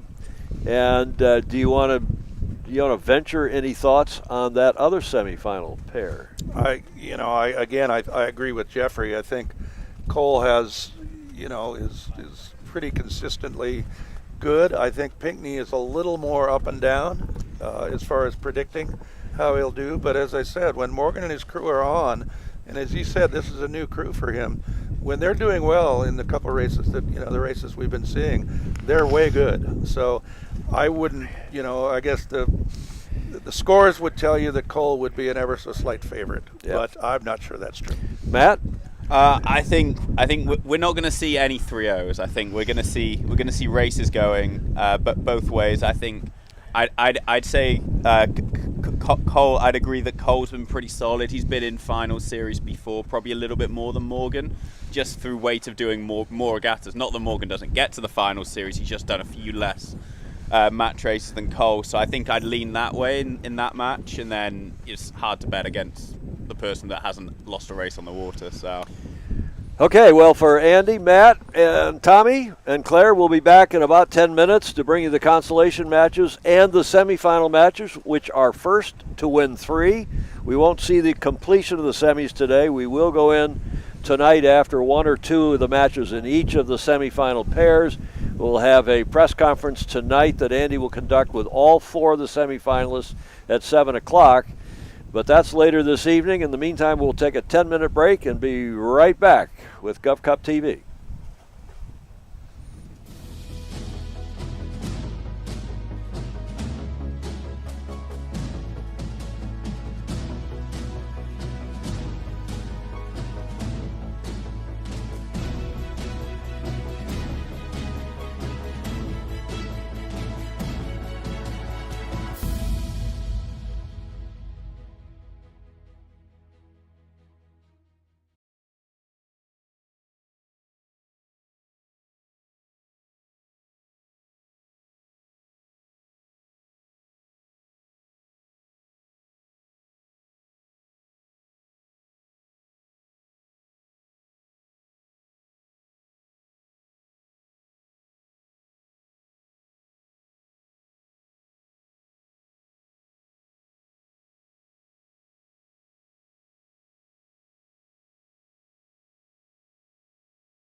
Up ahead. Welcome back to the Pacific Ocean with under 4 minutes to go to the start of the first semifinal match in the 56th Annual Governor's Cup.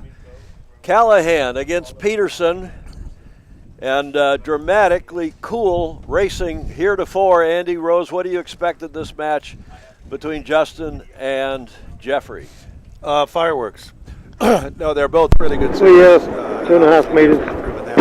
Justin, in his first Governor's Cup, the first time ever sailing these boats, is a semifinalist, which is really quite an accomplishment against a fleet like this. We've got about 11 knots of breeze, and we don't quite have whitecaps. Clear 2 meters. But plenty of breeze for these boats. Right now, Jeffrey with a big advantage. They're coming right by the boat here, so we're getting some great camera footage from the boat. This is our base boat. And so Jeffrey, Callahan is using us as Clear 2.5 meters. basically using this boat to brush off Jeffrey. What Jeffrey is trying to do is stay on his stern and control whether he can tack or jibe. With these boats, that's tough because they're so maneuverable. But Callahan did a nice job there, actually. Green flag from the umpires. Yeah, there was no foul there. But let's quick ask Matt what he likes as Clear far as 1 going meter. upwind. Do you like the left or the right, Matt? It looks pretty even Clear on 1 both meter. sides. Back I out. think maybe a little bit more pressure left, but realistically, a lot of port bias on the line, so I think that's more important. So you want to be at the pin end. That's the big game. Whoa, this is really close. You can see these boats are right below us here, with Justin doing his best to brush off Jeffrey. So now he has, but Jeffrey will do his weight down here, jibe onto port, and then come back onto starboard, and then we'll see if Jeffrey wants to lead or follow in. So Jeffrey's deciding he's going to go way down. That will either drag Justin down. So we've got 1 minute 50 to go. They're probably, 30 seconds from the Clear. crazy boat here? Just more like 40, but Clear 1.5 close. meters. So there's a lot of time to burn. Clear, here. So we see clear 2 Jeffrey meters. being really Clear 1.5 aggressive meters. Clear 1 meter. Clear half a meter. Clear, clear. So Clear. there's a little bit more Clear. pressure. You can do that a little bit less. So it's going to be quite hard for him to burn this. But Clear 1 meter. Well, I think Clear half a Tommy noticed meter. before that Jeffrey, probably of all the skippers here, uses a lot more helm movement than the others. But I think certainly he knows the boats better than Justin. This is Justin Callahan's first time in these boats. Jeffrey has sailed 2 Governor's Cups. Minute 15 to go. Tom Spithill, which side of the track do you like? Quickly. Do we have Tommy? Don't have him. So let's go back to Matt. Matt, which side of the track do you like? Overlap. A minute to go. Overlap. yeah, so I think a little Overlap. bit of pressure will be Overlap. on the left-hand side Overlap. off the line. Overlap. So I'd want to be Clear. holding at start, Clear. going middle left, but pretty much just Clear 1.5 just sailing meters. the boat fast. It's going to be Clear a 1 boat speed meter. track, Clear rather than 1.5 a meters. positioning track. Clear 1 meter. You know, you Clear can half see a actually meter. in this start, I was talking Clear. about Jeffrey's quick helm movement. Clear half a meter. Clear 1 meter. Quick helm movements because the boat Clear half a meter. and it's blowing hard. Clear, They're going clear, quite clear, fast. clear, clear, So clear. to stop the boat, Clear. obviously, Overlap, overlap, overlap. The helm to leeward, and it'll stop it quickly, and then they'll start quickly. But Justin has fought hard. Justin Callahan fought hard for the pin end of the line, and it looks like he may get it here unless Jeffrey can Let's see, did he? spin her up. He's giving it up. That was close there. You have to complete your tack before the other boat has to begin to alter course, but they've traded sides again here. This is a great start. These are 2 match racers at the top of their game. But Jeffrey ended up with a pin end if that's what he wants. And I think that's what he wanted. But Justin has a little bit of... 2 to assist your wing. Door radio. Yeah, Jeffrey comes off the line with a lot Loud of and clear, speed. thank you, wing. Oh boy, you can see that here on your... This is... he's been doing that all week. I mean, he has experience in these boats, and Justin and his crew are doing a great job, but don't have as much experience. And fast is always better. Fast makes your tactics look awesome. Although Justin has just got a really good high groove these last few seconds, he's probably 10 degrees higher than Jeffrey, so really coming back in. So, although Jeffrey might be bow forwards, he doesn't have a tack and cross right now, so it's pretty even. It's just a drag race out here now. You know what we've commented a little bit indirectly, but you can see now, these are great drone shots. You can see now that the chop has made up. So now the boats, if you get 2 bad little pieces of chop or waves, you can really stop the boat. So the skippers have to be especially attuned, as does the crew, to keeping the boat powered up. At some point, Hold below, down below, down below, hold below. another semifinal starting now, the other semifinal. Morgan Pinckney in boat 9 and Cole Tapper in boat 2. They're in the pre-start. Tapper in a dial-up mid-line is on the starboard or right side.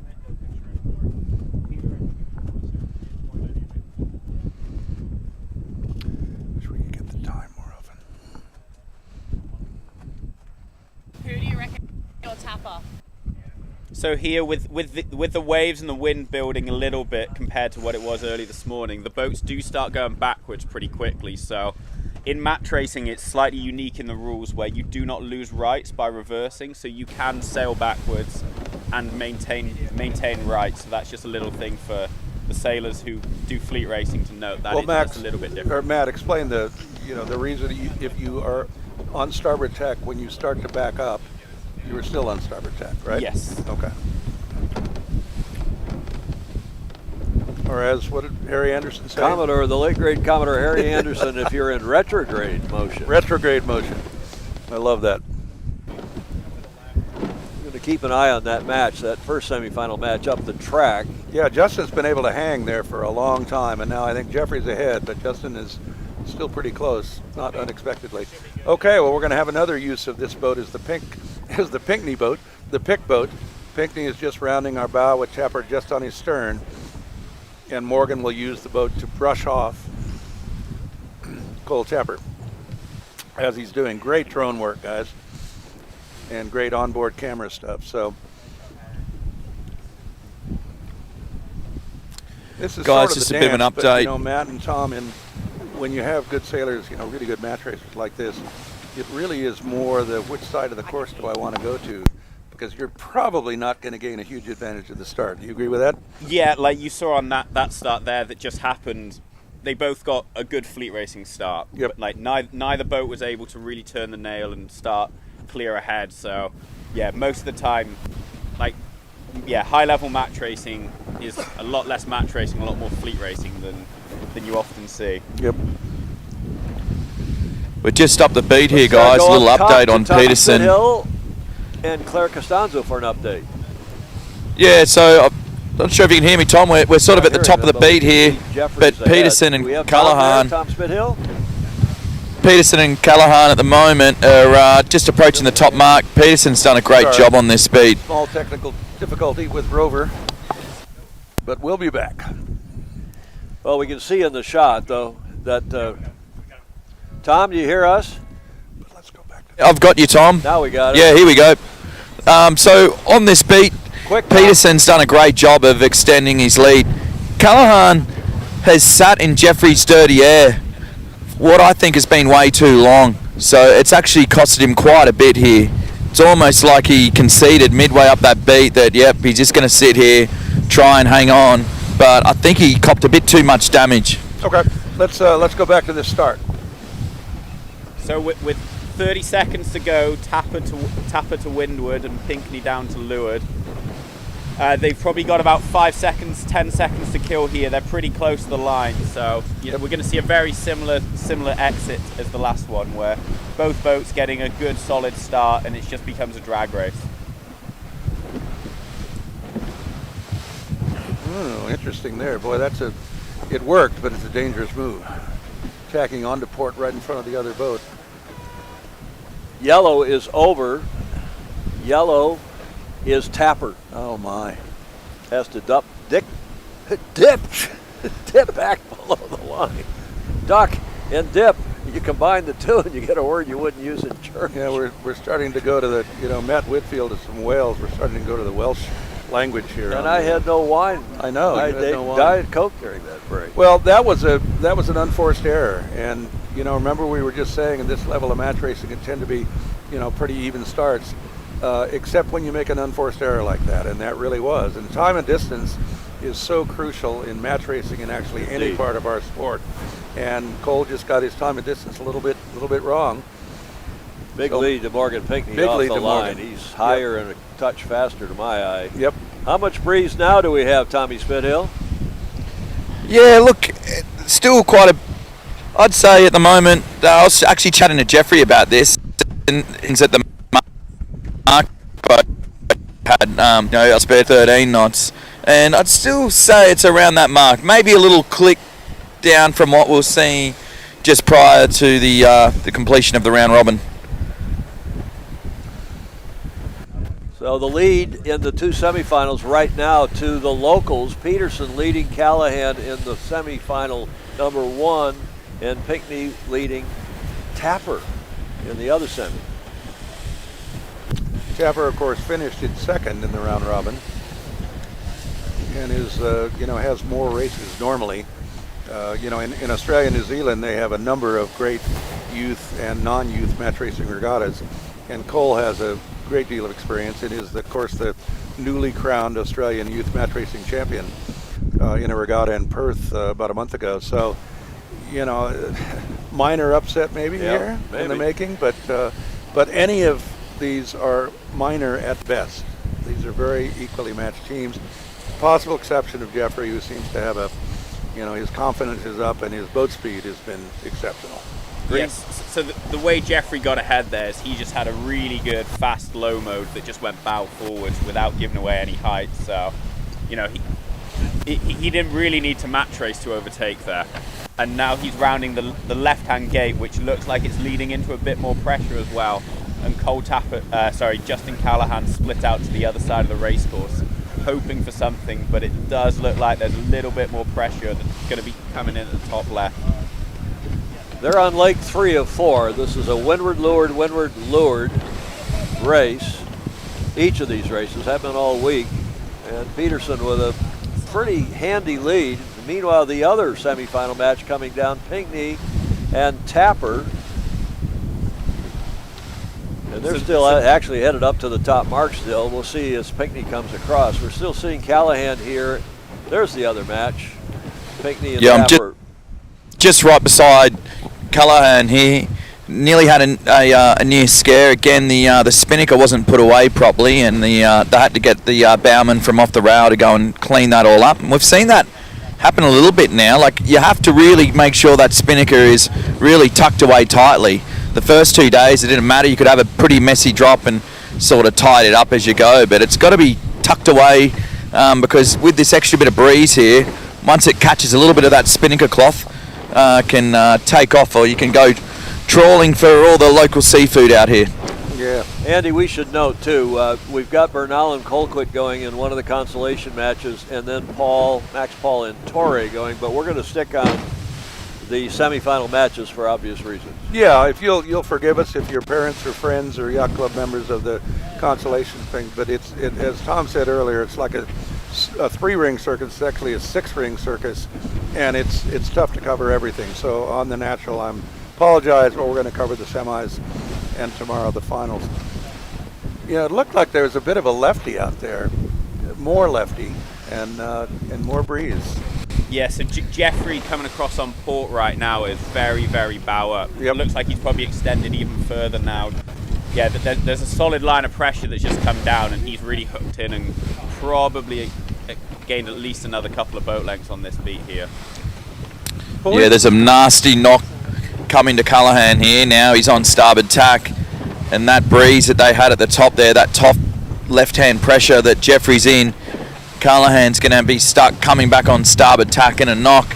Yep. And sort of have nowhere to go here because he's pretty close to a ley line. Yeah, I think, Jeffrey is, and I did like 10 Congressional Cups and all this stuff, and you get sort of, like in any kind of yacht racing, there are times when you just get in a zone, and your crew's doing a great job, you're going fast, you're confident. This whole regatta, Jeffrey has been in that zone, and if he can keep it up, he's going to be very hard to beat here. So we got Pinckney and Tapper coming downwind. So Morgan Pinckney led round the top mark there. He's the white and black kite. So he's got a pretty good lead on this race right now. Tapper's going to struggle to affect his breeze, really. Yeah. Not quite a horizon job, as we call it, but it's still a very nice lead in a match race. Was it 5-6 boat lengths, maybe more? Yeah, maybe more. Well, as I said, Morgan, is, I think, probably, he's the youngest competitor. And what is he, 18? He's 18, but a little more, I would say, streaky, if you will. He's either really good or just very good. I was a bit that way when I was 18. Yep. Yeah, exactly. On and off the water. Yeah, but on the other hand, really good sailors and really good athletes of any type peak at the right time. And right now, Morgan seems to be peaking at the right time here in the semifinals. I'll tell you, there are a lot of people at Newport Harbor Yacht Club that are watching. His uncle was here, and he said, "Yeah, you don't make the semifinals, and don't come home." So. Cole Tapper in the red and white kite coming into the gate, the end of Leg 2, boat 2 on the mainsail there. Cole Tapper, of course, from the Cruising Yacht Club of Australia, racing against Morgan Pinckney, one of the 2 local favorites. He from the Newport Harbor Yacht Club across the bay, across the harbor from Balboa Yacht Club, from which Jeffrey Peterson comes. Well, we should also give a shout out to both clubs this fall, Tom. As you know, the weekend of November 3rd or 4th, or whatever those dates are, we're going to host, the 2 clubs are going to host the National Sailing Hall of Fame induction ceremony. And we have some tremendous inductees this year, and I'm honored to be a board member there, and we're going to put on quite a show. We're going to have the induction and the cocktail party on Friday at Balboa, and then the celebratory dinner at Newport Harbor Yacht Club on Saturday. And it will be covered live by GovCup TV. GovCup TV. Another first. Yep, another first. Which, thanks to Tom Ehman, and we can't thank him enough. Chris Bretschker and Tom Ehman really created this, and I hope you're enjoying it because, it's pretty good, I think. I don't know. But Leg 3 now is this semifinal between Pinckney and Tapper. We're watching on the screen. They're going uphill, and you can see coming down on their final leg, the green kite is, I think it's Jeffrey Peterson and the green kite. Are they coming downwind already? Yes, so they're coming downwind. Jeffrey's a long way ahead. So, Matt, we've all been in this situation. So this is the first race of the semifinals, and you're a young competitor, and this is your first Governor's Cup, and you get pounded the first race. What do you tell the crew? What do you think about it? I think it's one of those things that it depends on, do your team like adversity, like go for a bit of hyping up, or just go, hey, you need to win 3 races. You can't, if you go 2-0 down, you just need to win 3 in a row. If you go 1-0 down, you need to win 3 in a row, or with 1 less than. So I think it's one of those things you don't really need to worry right now.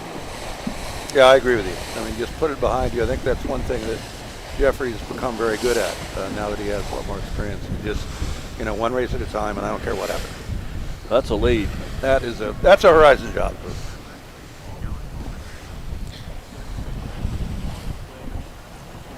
The green kite of Jeffrey Peterson, boat 6 coming into the finish line to notch their first win in the semifinal against Justin Callahan. Both famously good sailors, collegiate sailors, good friends. There's Jeffrey's hand in the air, thanking, I think he wants to talk to the umpires maybe. Umpires also doing a terrific job.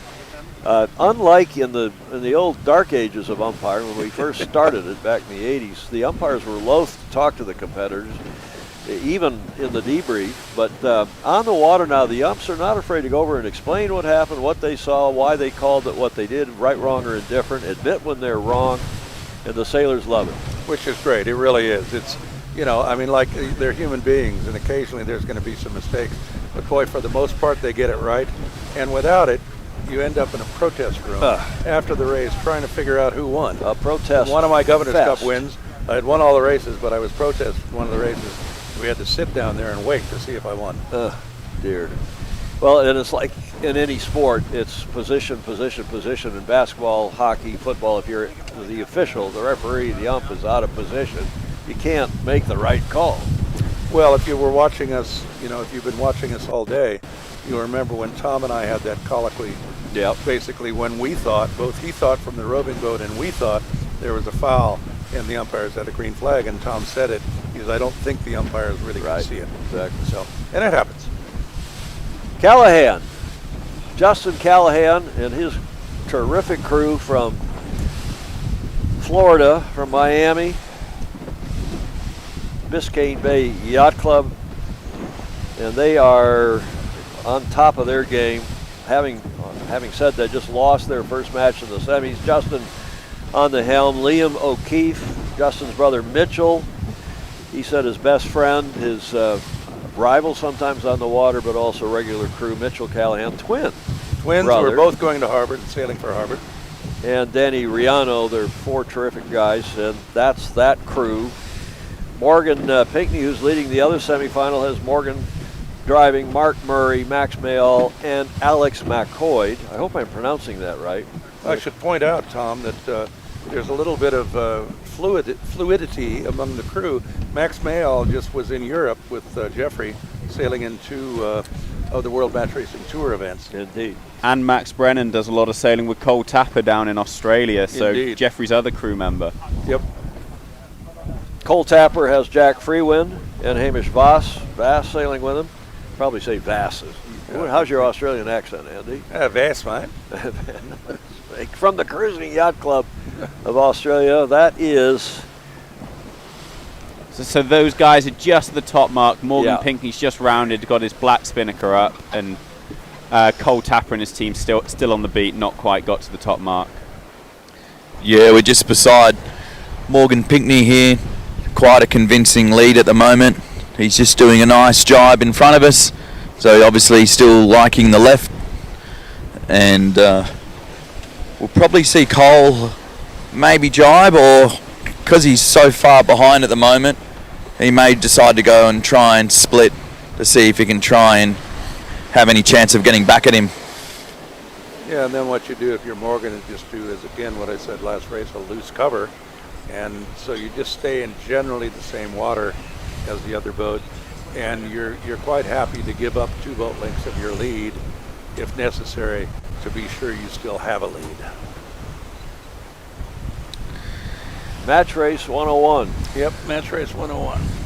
Stay It'll be between interesting. your opponent and the next mark. Tommy. Yeah, I was just thinking, guys, it'll be interesting with Justin Callahan whether, if he does have a coach here, of what's going to be said between races, because he did get a bit of a flogging there. He sort of got off the line, we thought, in not too bad a shape, but Jeffrey just hit the turbo button. So, it's whether he's got that hunger to go out there and get Jeffrey, or whether at this stage he's content on just making the top 4. I doubt the latter. I think Justin is he's a United States champion a couple times over in dinghies. He's one of the generational talents, which is awesome in this regatta to have 2 of them, Morgan Pinckney and Justin Callahan. So I think he and his brother are really close, and I think they'll just put this behind them and say, let's go get him next race. The speed thing is a worry, I guarantee it. When the other boat is going faster than you, it is a bit demoralizing. But I agree with you, Tommy. Whether he'll really go after Morgan at the start, assuming he's a little slower, I don't know. Well, and this is the first time we've had this much breeze all week. Yep. So it's a new experience for Absolutely. at least those that have never sailed the boats in anger, in racing. Yep. Just looking at Morgan Pinckney here sailing downwind, and he's sitting to leeward.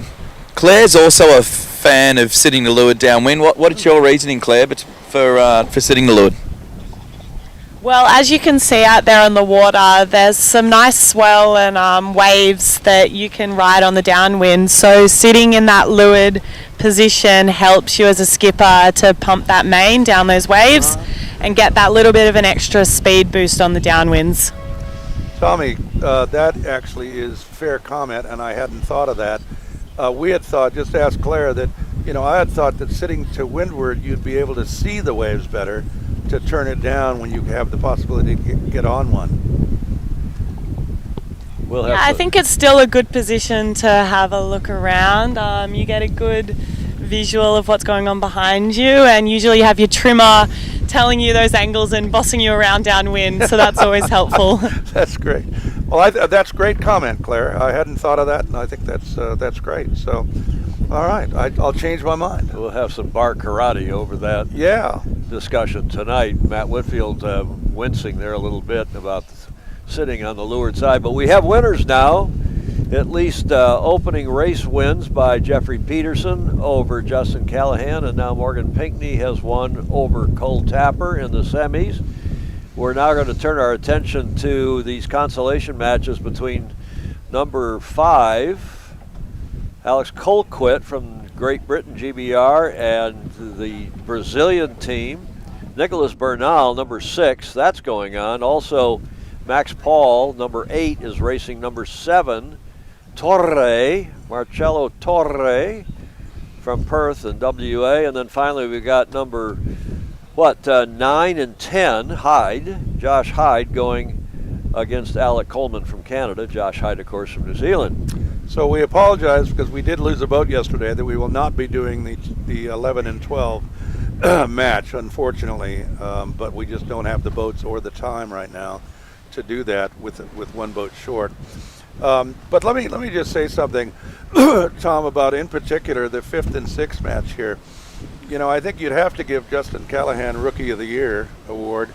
But boy, you know, Nicholas Bernal and Alexander Colquitt, just their first time here, and not with a huge amount of match racing experience, did really well. Superb. And as I said, the boys from Ipanema, they're really from Sao Paulo. That is Nicholas Bernal's team. And Alexander Colquitt, though, you know them, Matt, right? From Yeah, so they both went to the same university as I went to, University of Southampton. So we didn't overlap at the same time, but I was already gone by the time they were there. But yeah, so we've done a lot of sailing in the same events, different years though mostly. Well, you did a great job. You represented the UK very well. And let's see if he can beat Brazil for the 5th place, which again, in this fleet, 5th or 6th or 7th or 8th, there is no shame in that. Indeed. Especially when they were all so close. Torrey was a competitor to get into the semis until the last race, I believe. And we should say that the semis are first to win 3, while these other matches, the consolation matches, are first to win 2. So we may get these we're going to just sail one consolation match today, and then they'll sail again tomorrow, their second or third if necessary. And we expect the race committee will sail now another match in the semifinals. So we get another one, whether they go in tonight 1-1 or somebody's up 2-0 remains to be seen. And then tonight at 7 o'clock, 1900 Pacific, we'll have a semifinal press conference. Andy will host that with all 4 semifinalist skippers live here on Gov Cup TV at 1900 Pacific, 7 p.m. Pacific. Hope you can join us for that. And then tomorrow we repeat the day with a 9 a.m. morning show, a warm-up show, pre-race show. And then we're live again out here on the Pacific at 11:30 a.m. with live racing, the wrap-up of the semis and the finals. And then tomorrow evening, the final press conference and the awards at 5 p.m., 1700. Conducted by the esteemed Christine Gribben, Regatta Chair, Gov Cup Chair in her 10th year.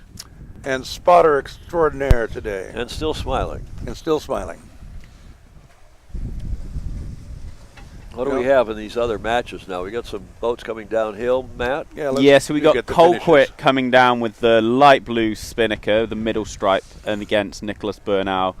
Colquitt's a decent way ahead and should be able to just lead back in on port pretty soon, just back into the finish line. We're calling that the aqua-colored spinnaker. Yep. Andy, at least none of the spinnakers this year are the same. In past years, we've had spinnakers that were identical. Yep. You fixed that. Well done. Yeah, well, we figured it was getting a little boring to say, well, the blue chute is ahead of the blue chute.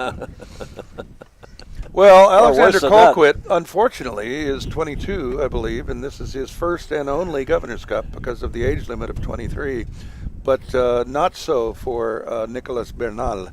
And so I would expect, I think, based on this performance, if I was a selection committee member, which, I am, I would suggest that Nicholas would have a good chance to come back if he wishes to.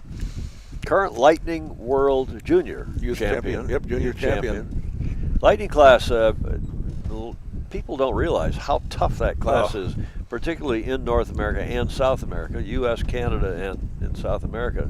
Terrific class. Do you know who designed that boat?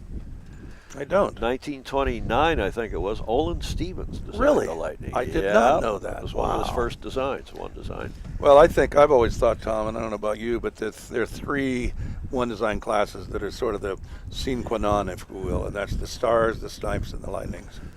Certainly 3 of the most popular in the world, but the Brits might argue with that. Some of the I have Aussies- no idea what a lightning is. I've never seen one. Well, an Optis, of course, but I don't even include that. When you get into a little bigger boat.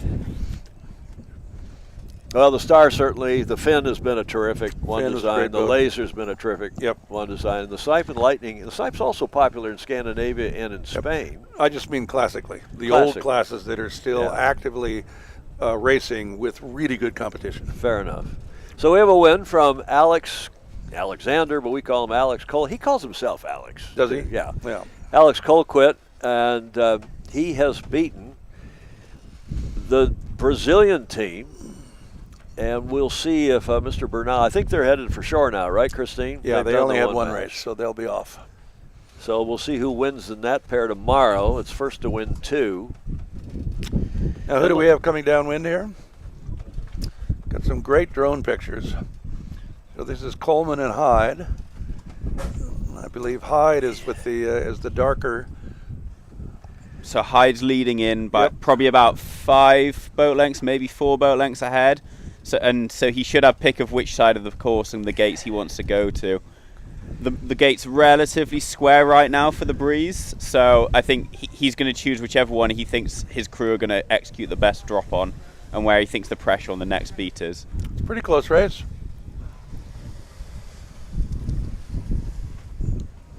The red and white kite is Coleman, Alec Coleman from Canada. That's appropriate to have a red and white kite. Exactly. Canada. Exactly. And the gray, you call it navy, it looks gray to me, but that's Josh Hyde, right? Yep. Josh Hyde from the Royal New Zealand Yacht Squadron. I should say that the squadron, the Royal New Zealand Yacht Squadron, I believe, has the second most wins as a club in the Governor's Cup, other than Balboa Yacht Club, and we had a bit of an advantage Had a head from start. way back when. I think internationally, I think I can't remember what the score is, but I know the score by country. Since it went international 14 times, Americans have won, and 9 times, 8 for Australia, and 9 for New Zealand. Well, last year's I'm winner. sorry, they're wrong. Australia is 9, New Zealand's 8. And last year's winner from New Zealand. From New Zealand, Jordan Stevenson, and that was a really good story because Jordan was with COVID. Jordan would have been the favorite coming in 2020, and we unfortunately had to cancel the event. He has, got a real job and stuff, and so it wasn't around in 21. He was able to come in his last year, and had a great final, and actually started slowly, as you would imagine, because he was a little, hadn't been at it for a while, but came on strong and really actually beat Jeffrey in a best 3 of 5. He beat him 5 times because 2 of the races were once he went into a huge kelp bed, and the other one it sort of screwed up with the gate and rounding the gate. It's a long story I won't go into, but he must have thought he was totally jinxed. But then he came back the next race that they could hold, and was a fair race, and he won that and won the cup 3-1. A terrific match last year in the finals. And we've got the prospect for the same here coming down now in the green kite. Is that Torre? That's Torre leading his consolation Max match Paul. against Max Paul. Coming into the finish. He's got there's big leads in all these matches. What's going on, with the exception maybe of one? What's going on here, Andy? I don't know. Well, let's go to Tommy and see if we get some analysis from Tommy or Claire. Do we have Tommy or Claire on the horn here? There I see him talking. Yeah, he's trying to talk, but we're not hearing him. Okay, we'll go back to them. Matt, what do you think's going on with these? So now that with there being a little bit more breeze, there's just bigger differences in speed because sometimes downwind you can get surfing these waves and take 3 or 4 seconds worth of runway out of it, and then if you do that 2 or 3 times, that's 10 seconds, couple of boat lengths, and you can gain massively. And I think on the upwinds as well, there is a low mode these boats have in just over 10 knots that you can do. You can really foot off low, and almost get it feeling like it's about to start planing and really motor out a couple of boat lengths in a couple of seconds. The same as anyone who sailed a laser knows exactly the same sort of moding as that, where you just put the bow down, release, everything lightens up, and you do gain absolutely phenomenal amounts in such a short space of time. But so I think that's basically what it is some of the teams are able to find that groove and just really open up. So Marcello Torre with Adam Brensverka and his brother Rafael Torre have won their first of best of three, first to win two consolation match over Max Paul from the Royal Sydney Yacht Squadron. Max Paul sailing with Campbell Patton and Brooke Wilson. So they'll be headed back to shore. And we got another consolation match up near the top mark now. And we'll get them down to the finish, and then we'll have, that's the Coleman Hyde match, right? 9th and 10th. And Andy, this is to determine now. They're the 9th and 10th coming out of the rounds robin, but it's to determine overall who will finish 9th or 10th, right? Exactly. And that's important. They get skipper points on, well, maybe now the youth match racing rankings, but we won't go into that. But at any rate, it is important, how you end up. And, maybe not so important when you're down in the 10, 11, 12, but if you're in the 5 and 6s, if you just missed the semifinals, that's going to get noticed, especially in a tiebreaker. Yeah, but again, I compliment Balboa Yacht Club, and this format's been around a lot longer than I have here, helping you run this regatta. But this is a great thing you do to keep helping Christine run this regatta. Well, you all collectively, but to keep everyone racing in a meaningful way. It's been a good format in my never so humble opinion. Well, when we started this many years ago, when I was actually sailing in it, the goal was sort of two things: one, a championship regatta, but also a teaching experience, because match racing was relatively new.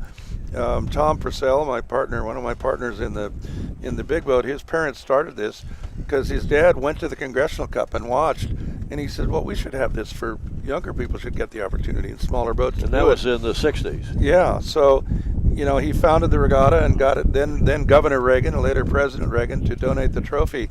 But it was probably more in the first few years a teaching rather than a championship experience. Because a lot of the people weren't that good. The top groups were, but the bottom half were probably new at it. Now it's much more of a championship. Because the quality of top to bottom is just way better. No question about it. But the teaching thing's still important. So sail. Get them to sail the races. If you got 9th or 10th or 11th, 12th, it's probably because you don't have as much experience. Let's get the experience. And as we watch the gray kite and the red kite coming in here for this final consolation match of the day, we think the point to emphasize again, Andy, and we've said it several times today, is how these kids are making lifelong friendships. You've talked about Matt, how different, Max Brennan is sailing with Jeffrey. He's sailing next week with somebody else, last week down in Australia at uni for a term and more. And it's just, as we did, Andy, growing up, you make lifelong friendships among sailing friends, domestic and international. A tremendous lifelong experience, lifestyle sport, this beloved sport of ours is. Yeah, and the Governor's Cup in particular, I've said many times that it's created me. I was able to go to the Congressional Cup and then to the America's Cup, and it's terrific. But some of my closest friends are still people I met at the Governor's Cup all those many years ago. Well, fairly close race here, but you can see the boats are really performing right now. It's pretty neat. They are really fun boats. We've emphasized their abilities in light air, but they're as I said, we had a series where we had at least 2 days of 18 knots, and boy, they're incredible. I mean, they really are incredible. 3 or 4 years ago. Yeah, 3 or 4 years ago now. That's Josh Hyde. Just took his kite down, the gray kite, the Navy kite, and he has won his consolation match. That's for 9th and 10th. He beat Alec Coleman from Canada, who's just taking down his red and white kite. So that wraps up the consolation matches for today, and now we're going to see the second matches in the semifinals. And we'll remind you that Callahan is trailing Peterson, and Tapper is trailing Pinckney. And Matt, they're going to try to come back. They're going to mount a comeback here in these second matches. I think, guys, just looking at your question before, Tom, as I come back within range, Thank you. I think we're seeing bigger leads just, from the simple fact that the legs are now longer, and I'm seeing guys, instead of double tacking to get out of the dirty air, they're electing to just sit there, and a lot of the guys have been gassed and sort of conceding to sit there in their dirty breeze as opposed to doing 2 tacks and losing out in this sort of chop, that boat speed that you lose by doing these manoeuvres in the boat, by using the rudder. And it's so, it's the less of two evils here of trying to get around the track, losing as little as you can. You're going to lose, but what's going to hurt you more, a double tack or sitting in someone's gas? Yeah, that's a really good point. That you think that, well, it's not that far to the weather mark, so I guess I can hang here. But especially when the breeze in the really light stuff that we had, those 2 tacks would probably kill you. But now, in this breeze, those 2 tacks are probably a lot better than staying in the bad air for a long time. Yeah, well, that was what I thought the error there was from Justin. He just sat there and Jeffrey just maybe put 4 or 5 lengths on him on that beat. He needed to do an extra tack and try and get a bit of a split. Yeah, sorry for the blank screen there, folks, for a moment, but we're back, and there is Tommy Spithill himself. I might say that Tommy was actually Claire's coach at the Royal Prince Alfred Yacht Club for what, a couple years, Tommy? Yeah, how many years? So Tommy was my coach for about 6 years, and he coached us at 3 Governors Cups, and we also did a World Championship here just after the Gov Cup, so got to spend a lot of time with Tommy. And Tommy, tell her I thought you were going to say it seems like forever, but... Yeah, that's right. She drew the short straw getting me, that's for sure. No, that's great. Royal Prince Alfred is one of the great clubs in Australia, and I've been fortunate enough to sail there in 6 meters, and then we did the Etchells Twilight Series, which was great fun. But Tommy has been an incredibly respected coach for a long time and produced a number of winners of the Governor's Cup, and also some people that were very close to winning, like Claire Costanza. And so it's really, it means a lot. Claire is always one of our favorites, and it's great to have her on board, as it were, as part of the team here. You're doing a great job. Thanks, Andy. And I think what you were mentioning earlier too about just how strong some of our female athletes here. You said some touching words earlier about the late great Sir James Hardy, and Claire was one of the first female helms and also the first all-female crew to win that in a final, I believe, against Leonard Takahashi. Is that correct? So we beat George Anion, another Kiwi team, that year, and the year prior we beat Leonard in the semis, so we got second. So Hardy Cup's definitely one of our favourites, and Sir James Hardy was a great sailor and supporter of youth sailing. Yeah, well, that's great. I guess, I knew that. I mean, at any rate, I meant what I said, that Claire is one of the top sailors in Australia who happens to be female, but has just proven her ability in match racing. And I think you enjoyed the Governor's Cups, Claire. Yeah, we enjoyed the Governor's Cup, and the best part about it was the lifelong friends, and coming over here with some of my best friends to go sailing, and it's a nice place. Well, you made Julia Vedekit, my co-host on the Sailing Illustrated shows on Tuesday and Friday, made her happy because she loves the Royal Prince Alfred Yacht Club, spent many days down there with her late great husband. But speaking of gentlemen, Jim Hardy, one of the nicest people to ever grace our sport. Andy, your words were very kind this morning. You're going to send them down to the squadron for the memorial service that I guess they're having when? Soon. I think soon, yeah. I forget what Neville Whitty had told us, but yeah, they had. Well, he said, he went to James Gilbert, and we often called him Gilbert, but he was originally from South Australia, and so they had a funeral down there, and And Neville said it was originally meant to be friends and families, and it ended up a state funeral. There were 4 ex-premiers there, and the whole thing. Certainly the nicest guy I remember meeting in the America's Cup over all those years. Gentlemen, Jim Hardy, as we get ready for match 2 in the Callahan-Peterson match. This time it's Peterson coming in from the port end and Callahan from the starboard end. Okay, Peterson going very Holding good. below, Looks up like he's below. making it back over his bow. Holding One below, thing to note about the conditions now is it's in, definitely moderated a couple of knots. Up It's above, probably a knot- Yankee on at least yellow 2 and knots overlap. lighter than it was in the last race. So potentially you got to be hoping that your crews have clocked that, then they're making sure all the micro adjustments, making sure the kickers adjusted differently. What's the Cunningham. What's the kicker? It's the kicking strap. The boom vang. I know what it is. Let me say something else here. We're actually starting to get a little clearing. We're feeling a little sun now. That at some point, that could mean the wind's going to go slightly to the right. But the question is when. But at this point, I doubt that the left is going to be always favored as it has been all day. So we'll see. We'll see if this continues to clear up. Clear, Sometimes clear. it's a fake thing that comes back in. Overlap, It's gonna- contact, contact. T. The real clear.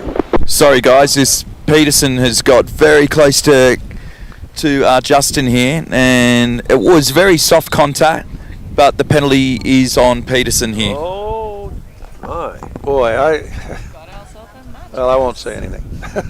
If it's It was not- only a light one this It was time. minor contact, so I'm not Jeffrey worried, but had a go at me before for saying it was a major hit, the earlier one, but the contact then was just a Blackout, slight blackout. braze. yep.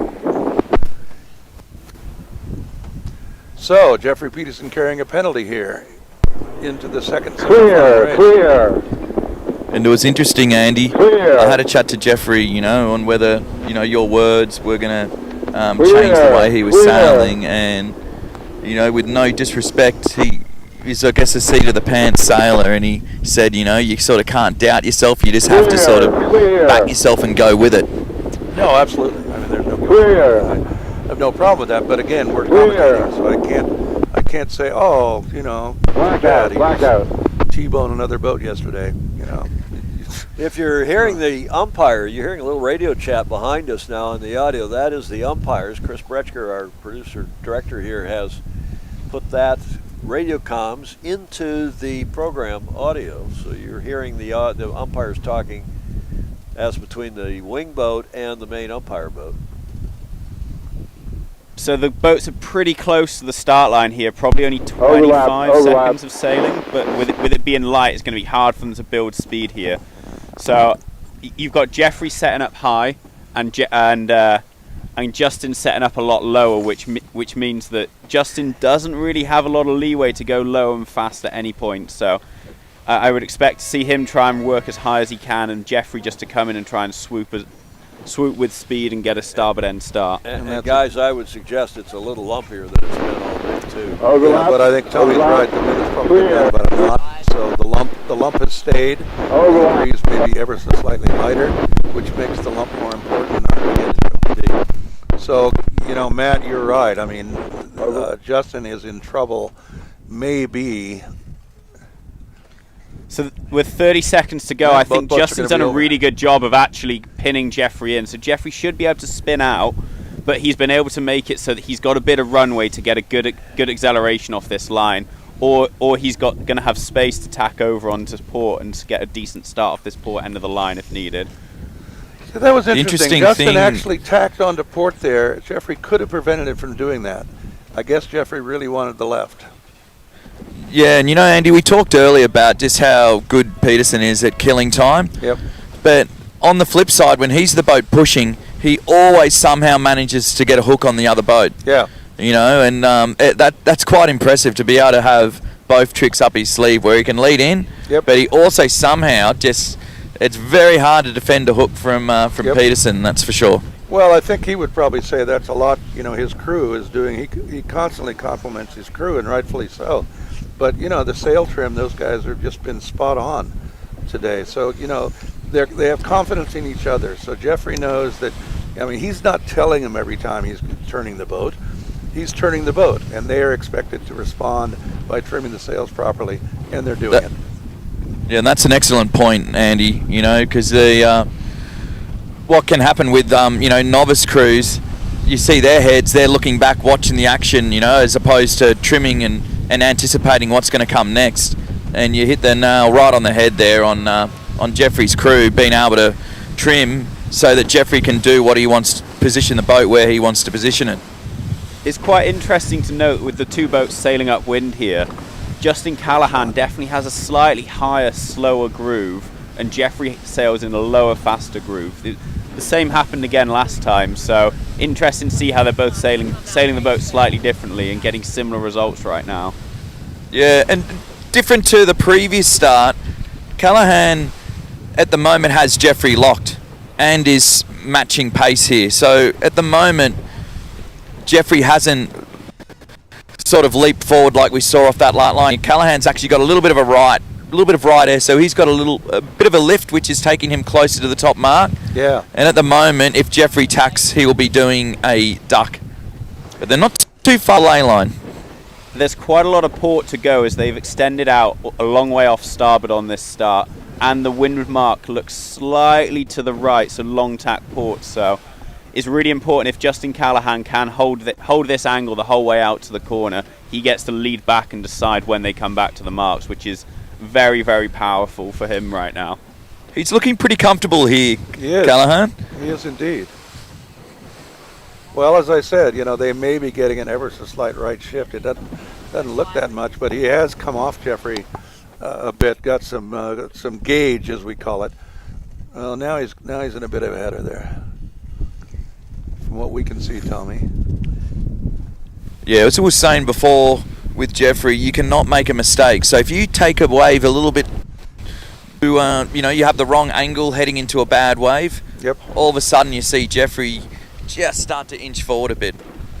So I'd like to see Callahan lean on a little bit in those bigger waves here and get rid of a bit of that gauge, but make sure that he doesn't drop back. There you go. And again, what I was talking about earlier is you don't want to, he doesn't want anything much to change, because right now, as you've said, he does have the starboard advantage here.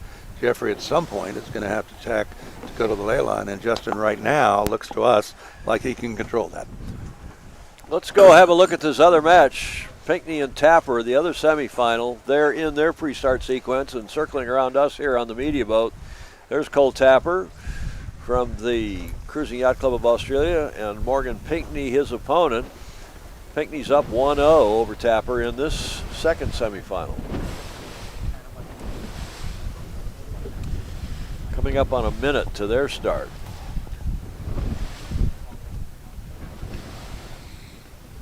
Boy, you could just see that Cole Tapper just hit a couple waves. That was a really good illustration of what we're talking about. If you hit a couple waves like that, the boat will just come to a very quick stop.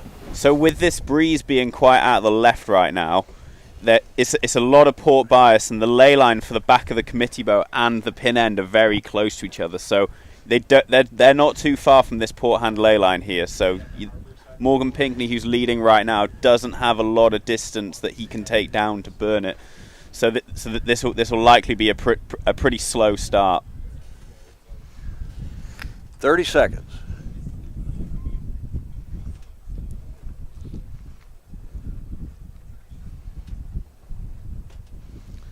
Both boats still early.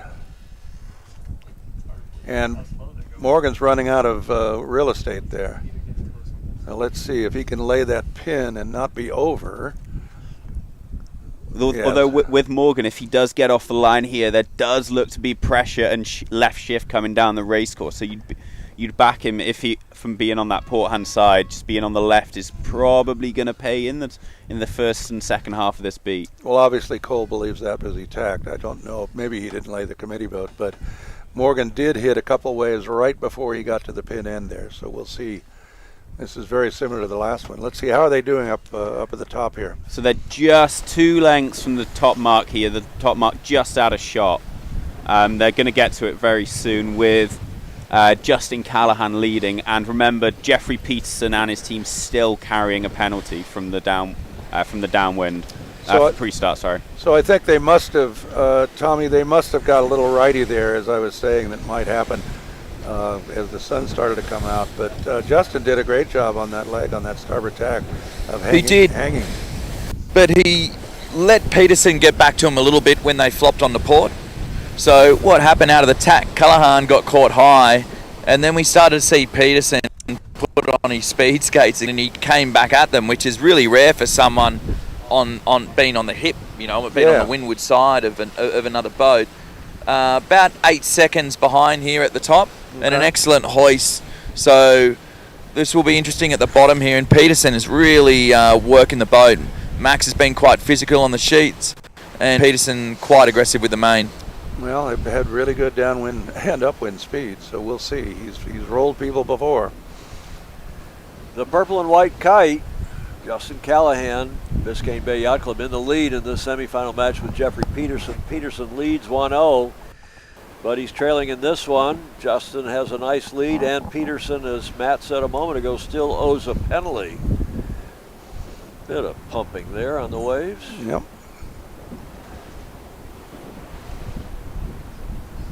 So with this breeze dropping off now, it's making this downwind leg be very, very long. So Jeffrey's going to have a lot of time on port jibe as they are now, and on starboard jibe to really close in and try and project his kite onto the leading boat and be able to really attack and try and overtake.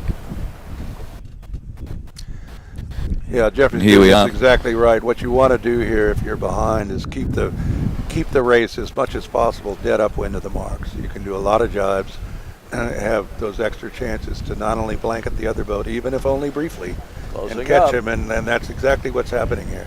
He's doing a terrific job of that. God, I wouldn't want to be ahead of Jeffrey Peterson at the weather mark by 3 boat lengths. Or less. I'd rather be Or ahead less. than behind. Yeah, but still. So here, Jeffrey might look to swing down below just to try and get in, because he would risk going into downwind jail if he goes over the top of Justin Callahan here.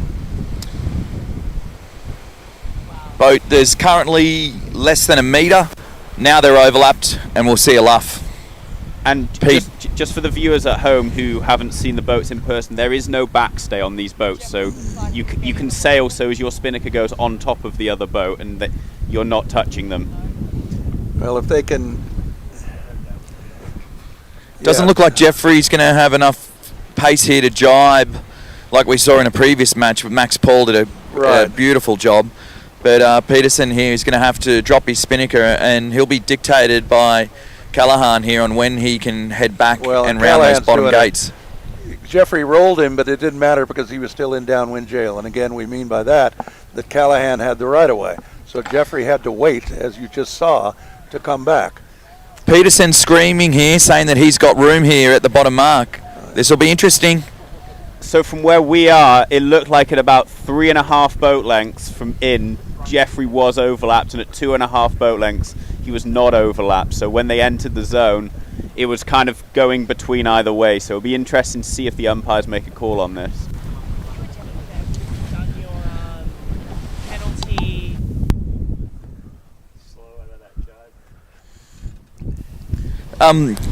Guys, Claire just raised a good point here. It could have almost been an opportunity there for Peterson to do his turn while Callahan was taking him past that bottom mark. So instead of jibing back, he could have tacked and then essentially cleared his penalty. What are your thoughts on that, Matt? So one thing to note on that is it's attack, and you do need to make it down below 90 degrees. So it would have not just been a straight tack, and as they beat back to the mark there, so he would have had to do it a little bit earlier. But it would be a smart way to get rid of it, because you're going to follow anyway. Turning round left probably loses you half a boat length compared to turning right. So sorry, other way around. So I think it would have been a really smart move to do it there. But also, it's one of those things where if he thinks that he can overtake and then offset the penalty there, that's the other option, which I think is what he's going for here. Okay, Callahan was looking quite good a moment ago, and now I'm starting to see Peterson take a little bit of speed on him here. So this will be interesting. It's a little bit of back and forth at the moment. It's hard to call, but Peterson looks very powered up. Not a surprise, eh? Up at the top mark, guys. The first around boat has the red and white kite. That's Tapper. So Cole Tapper leading this race, probably only a boat length in it. So it's all on the boat handling and the trimming now, and the helm just has to rely that they're going to keep the air clear, and then the spinnaker trimmer to gain that extra quarter boat length here or there. So Pinckney had 1-0 in this other semifinal, and now Tapper has the lead and might even this one up. Might have quite a bit to talk about tonight, Andrew. We might indeed. We might indeed. Cole So doing a guys, really I can nice- report here, we've got Callahan and Peterson are coming together. It will be Callahan who crosses. This stage it's looking like maybe at least by 2 lengths.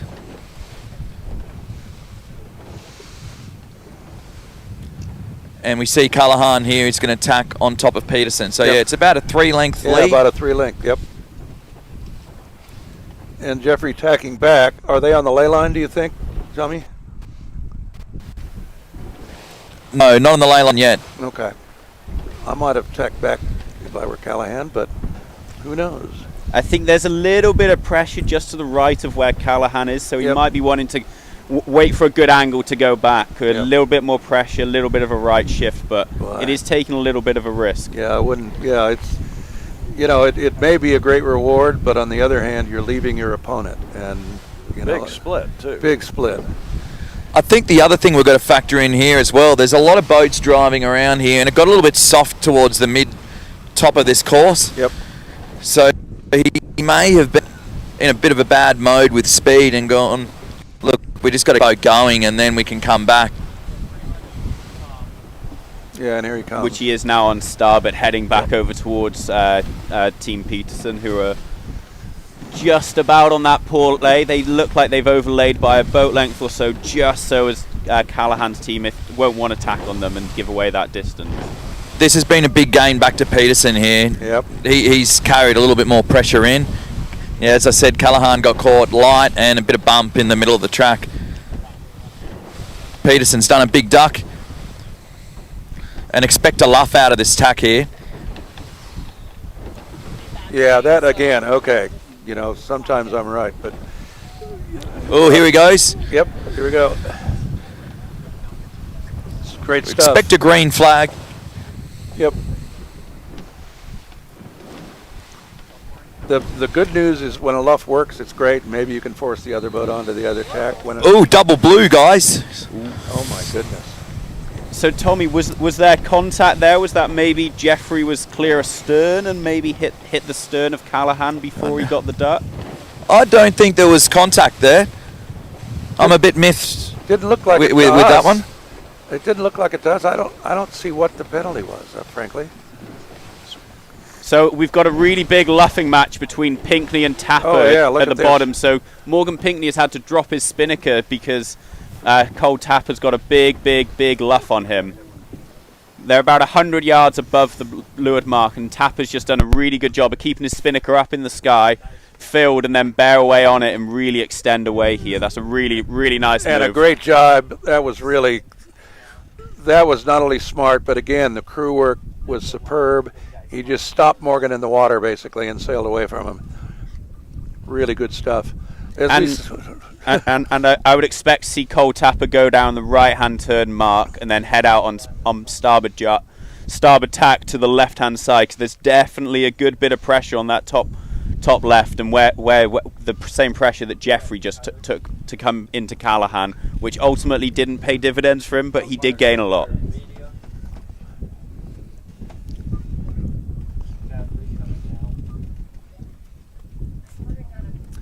Not a great takedown on Pinckney's boat here. Still having a problem with their spinnaker. So that was a very good bottom of that run from Cole Tapper, which had really He's got a big lefty. moved the scales in, and now he's tacked onto a big lift, so he's really extending, and Morgan's got weight off the rail with the spinnaker still half in the sky, so he's able to make positive progress upwind, but he's not at full VMG. TFE, what was that? Well, I've just spoken with the umpires, and it's a Rule 16. The right-of-way yacht changing course must give room, and time opportunity was the old word when they acquire right of way. So when Jeffrey dipped to leeward, and that was the leeward right of way boat, they said there was no collision. They didn't think, but they thought it was too close. So Jeffrey received a second penalty. He did it. When you have a second penalty, of course, you have to take do it right away immediately, and that should give Callahan this match. Yep, and it will indeed. He has a very nice lead here and very well sailed. Again, I guess he probably did exactly what I thought he might do, is just, okay, forget that race. We're a really good team. We know how to do this. Let's go out and win. And he did. We got a terrific rest of this regatta shaping up. Oh, I know. This is amazing. Well, and to do that to Jeffrey Peterson, Jeffrey is the defending world champion. Yep. He's already a Governor's Cup winner. He's Yep. the U.S. Match Racing Championship winner. He's been on the the World Match Race Tour circuit. Yeah. And here's Justin Callahan giving him all he can take right now. Yeah. And it'll be interesting to see how Jeffrey reacts, because this is his first loss of the regatta. So be very interesting to see. We all know Jeffrey very well, and know he's a resilient character and is going to come through strong and not let it affect him too much. But it is uncharted territory for him this week. Well, it's, Jeffrey is the most experienced and also a very aggressive sailor. And I love aggression, in match racing. But a couple times the aggression in this last few races have gotten him in trouble. So on the second beat going upwind, we've got Cole Tapper leading Morgan Pinkney still. Quite a considerable lead here, because with Morgan having a slightly dodgy drop, so Cole's been able to extend out really nicely and take the whole race over towards this starboard ley line, removing any chance that Morgan gets a big shift over. So Cole Tapper sailing really well in the second half of this race now.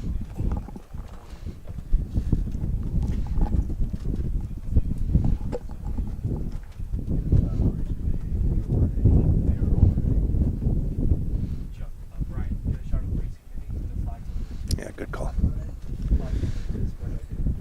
So that evens the semi-final match between Peterson and Callahan. That evens it up at 1 apiece. And that will end things for the day. For the semis, as we see AP over A displayed on the race committee boat, who've done a terrific job again today, Andy. Ryan Davidson, the deputy PRO, filling in for Dr. Don Becker, signaling the teams to go back in after 2 matches in the semifinal flight, and we've got the other semifinal, and that one is coming not quite downhill yet. They're closing in on the top mark, and that one looks like it's going to be evened up. Yeah, I don't think this is going to bother Jeffrey. I think he's one of the best at just putting the last race behind him. It's like what the pro golfers say, the really good ones. Oh yeah, so I bogeyed that hole. It never happened. It's gone. I don't care. Just keep going on. So, this is going to be tough, but I'll tell you, Justin Callahan in his first Governor's Cup is showing us something, Tom. As Pumba said, you put the past behind you. You put the past behind you. Right? Exactly. How was that, Ken Sherb, for a coming up with a quote from Lion King of all things? You never thought you'd hear the Lion King out here on the Gulf Cup TV. Jeffrey Peterson and Justin Callahan, as you can see on your screen, tied at 1-1. And Matt coming downhill now with the red and white kite. Cole Tapper and his team from the CYCA. Horizon job. Hojo. Hojo. Yep, way ahead of Morgan Pinkney, U.S. attack. Again for the mark there. Cole is just cruising right now, and just keep everything together, boys. We got this one in the bag. And how will Morgan deal with this? Nothing phases him. I think that's right. Nothing phases Morgan Pinkney. He's just more chill. Yeah, so, I think, that's just, things happen. yeah. But I'm really stoked for tomorrow. Yeah. It's a good time to be a goldfish if you're from Newport Beach right now. you two people just lost races, but forget that 7-second memory and all that. Right. A goldfish. Yeah, be a goldfish. Oh, Ted Lasso. I don't watch TV, even except Gulf Cup TV, of course. Well, it's been a fantastic afternoon out here. The race committee, as we've said over and over, done a marvelous job. Chris Bretschker and his team Thank you, Chris, for providing us with these pictures and sights and sounds here from the Pacific Ocean as we watch Cole Tapper come downhill to the finish, well ahead of Morgan Pinckney. You know, Tom, I should mention that all of us are racing sailors, and I can guarantee you, we sound like we're just promoting the race committee. I guarantee you there have been many regattas where we did not say such nice things about the race committee. Well, I think that's true, and sometimes we didn't say nice things about the umpires and judges, but Exactly. we do here because it's justified. It's Yep. it's correct and proper because they have done a great job. Yep. And it's just a fabulous event, and it's why the kids from all over the world want to come back, why you've got a record 8 countries represented here this year. And bravo Zulu to everybody involved, from the Commodore and Christine right through the club, the Balboa Yacht Club. Absolutely. And how many volunteers, Christine? 200. volunteers. 203 to be exact. It's amazing. I mean, this club really, well, I think, our friend Kimball Livingston said it best. If you saw the program, I reprinted the article that Kimball did about the 50th anniversary, and it says it's the beating heart of the Balboa Yacht Club, the Governor's Cup. And I The think that's, signature event. yeah, and I think that's absolutely true. And all great clubs do have a signature event. Yep. So we will watch this finish. We'll watch Cole even it up at 1-1 over Morgan Pinckney, or with Morgan Pinckney. In a convincing win, as was Justin Callahan's over Jeffrey Peterson. Exactly. An interesting guy. Sorry, interesting guys. That was Jeffrey's real first loss, wasn't it? You know, other than Yep. he got a point taken off him previously, but we haven't seen him lose a race till now. Yep, exactly. So Tommy, while we have you, let's quick go around the horn here and get any last minute comments, wrap up comments from you and Claire on the roving boat. Yeah, so look, guys, one really interesting thing was that call at the top for Jeffrey. I thought there wasn't contact. I thought maybe the green was the right call there, but seeing that Jeffrey's had so many collisions, whether that's weighing in on the umpires' minds and whether it's been a directive from the organisers to the umpires to say, hey, you guys have got to try and see if you can, with your calls, prevent these sort of hits happening. So maybe that's something Jeffrey's got to factor in now as he goes into the finals, that even if there isn't contact, if there's a millimetre in it, the umpires are going to assume you're too close. That's a good point. It is a good. Well, I would agree and disagree. I would agree that it may be in the umpires' minds, but I disagree vehemently. I guarantee the organizers did not talk to the umpires about trying to do that. Well, of course. So, No, but I think Tommy's right. The umpires are now thinking, well, he's had a couple of collisions, and maybe that was just too close. Let's try to keep these boats apart. And continuing, Claire, have anything to add to that, Tom?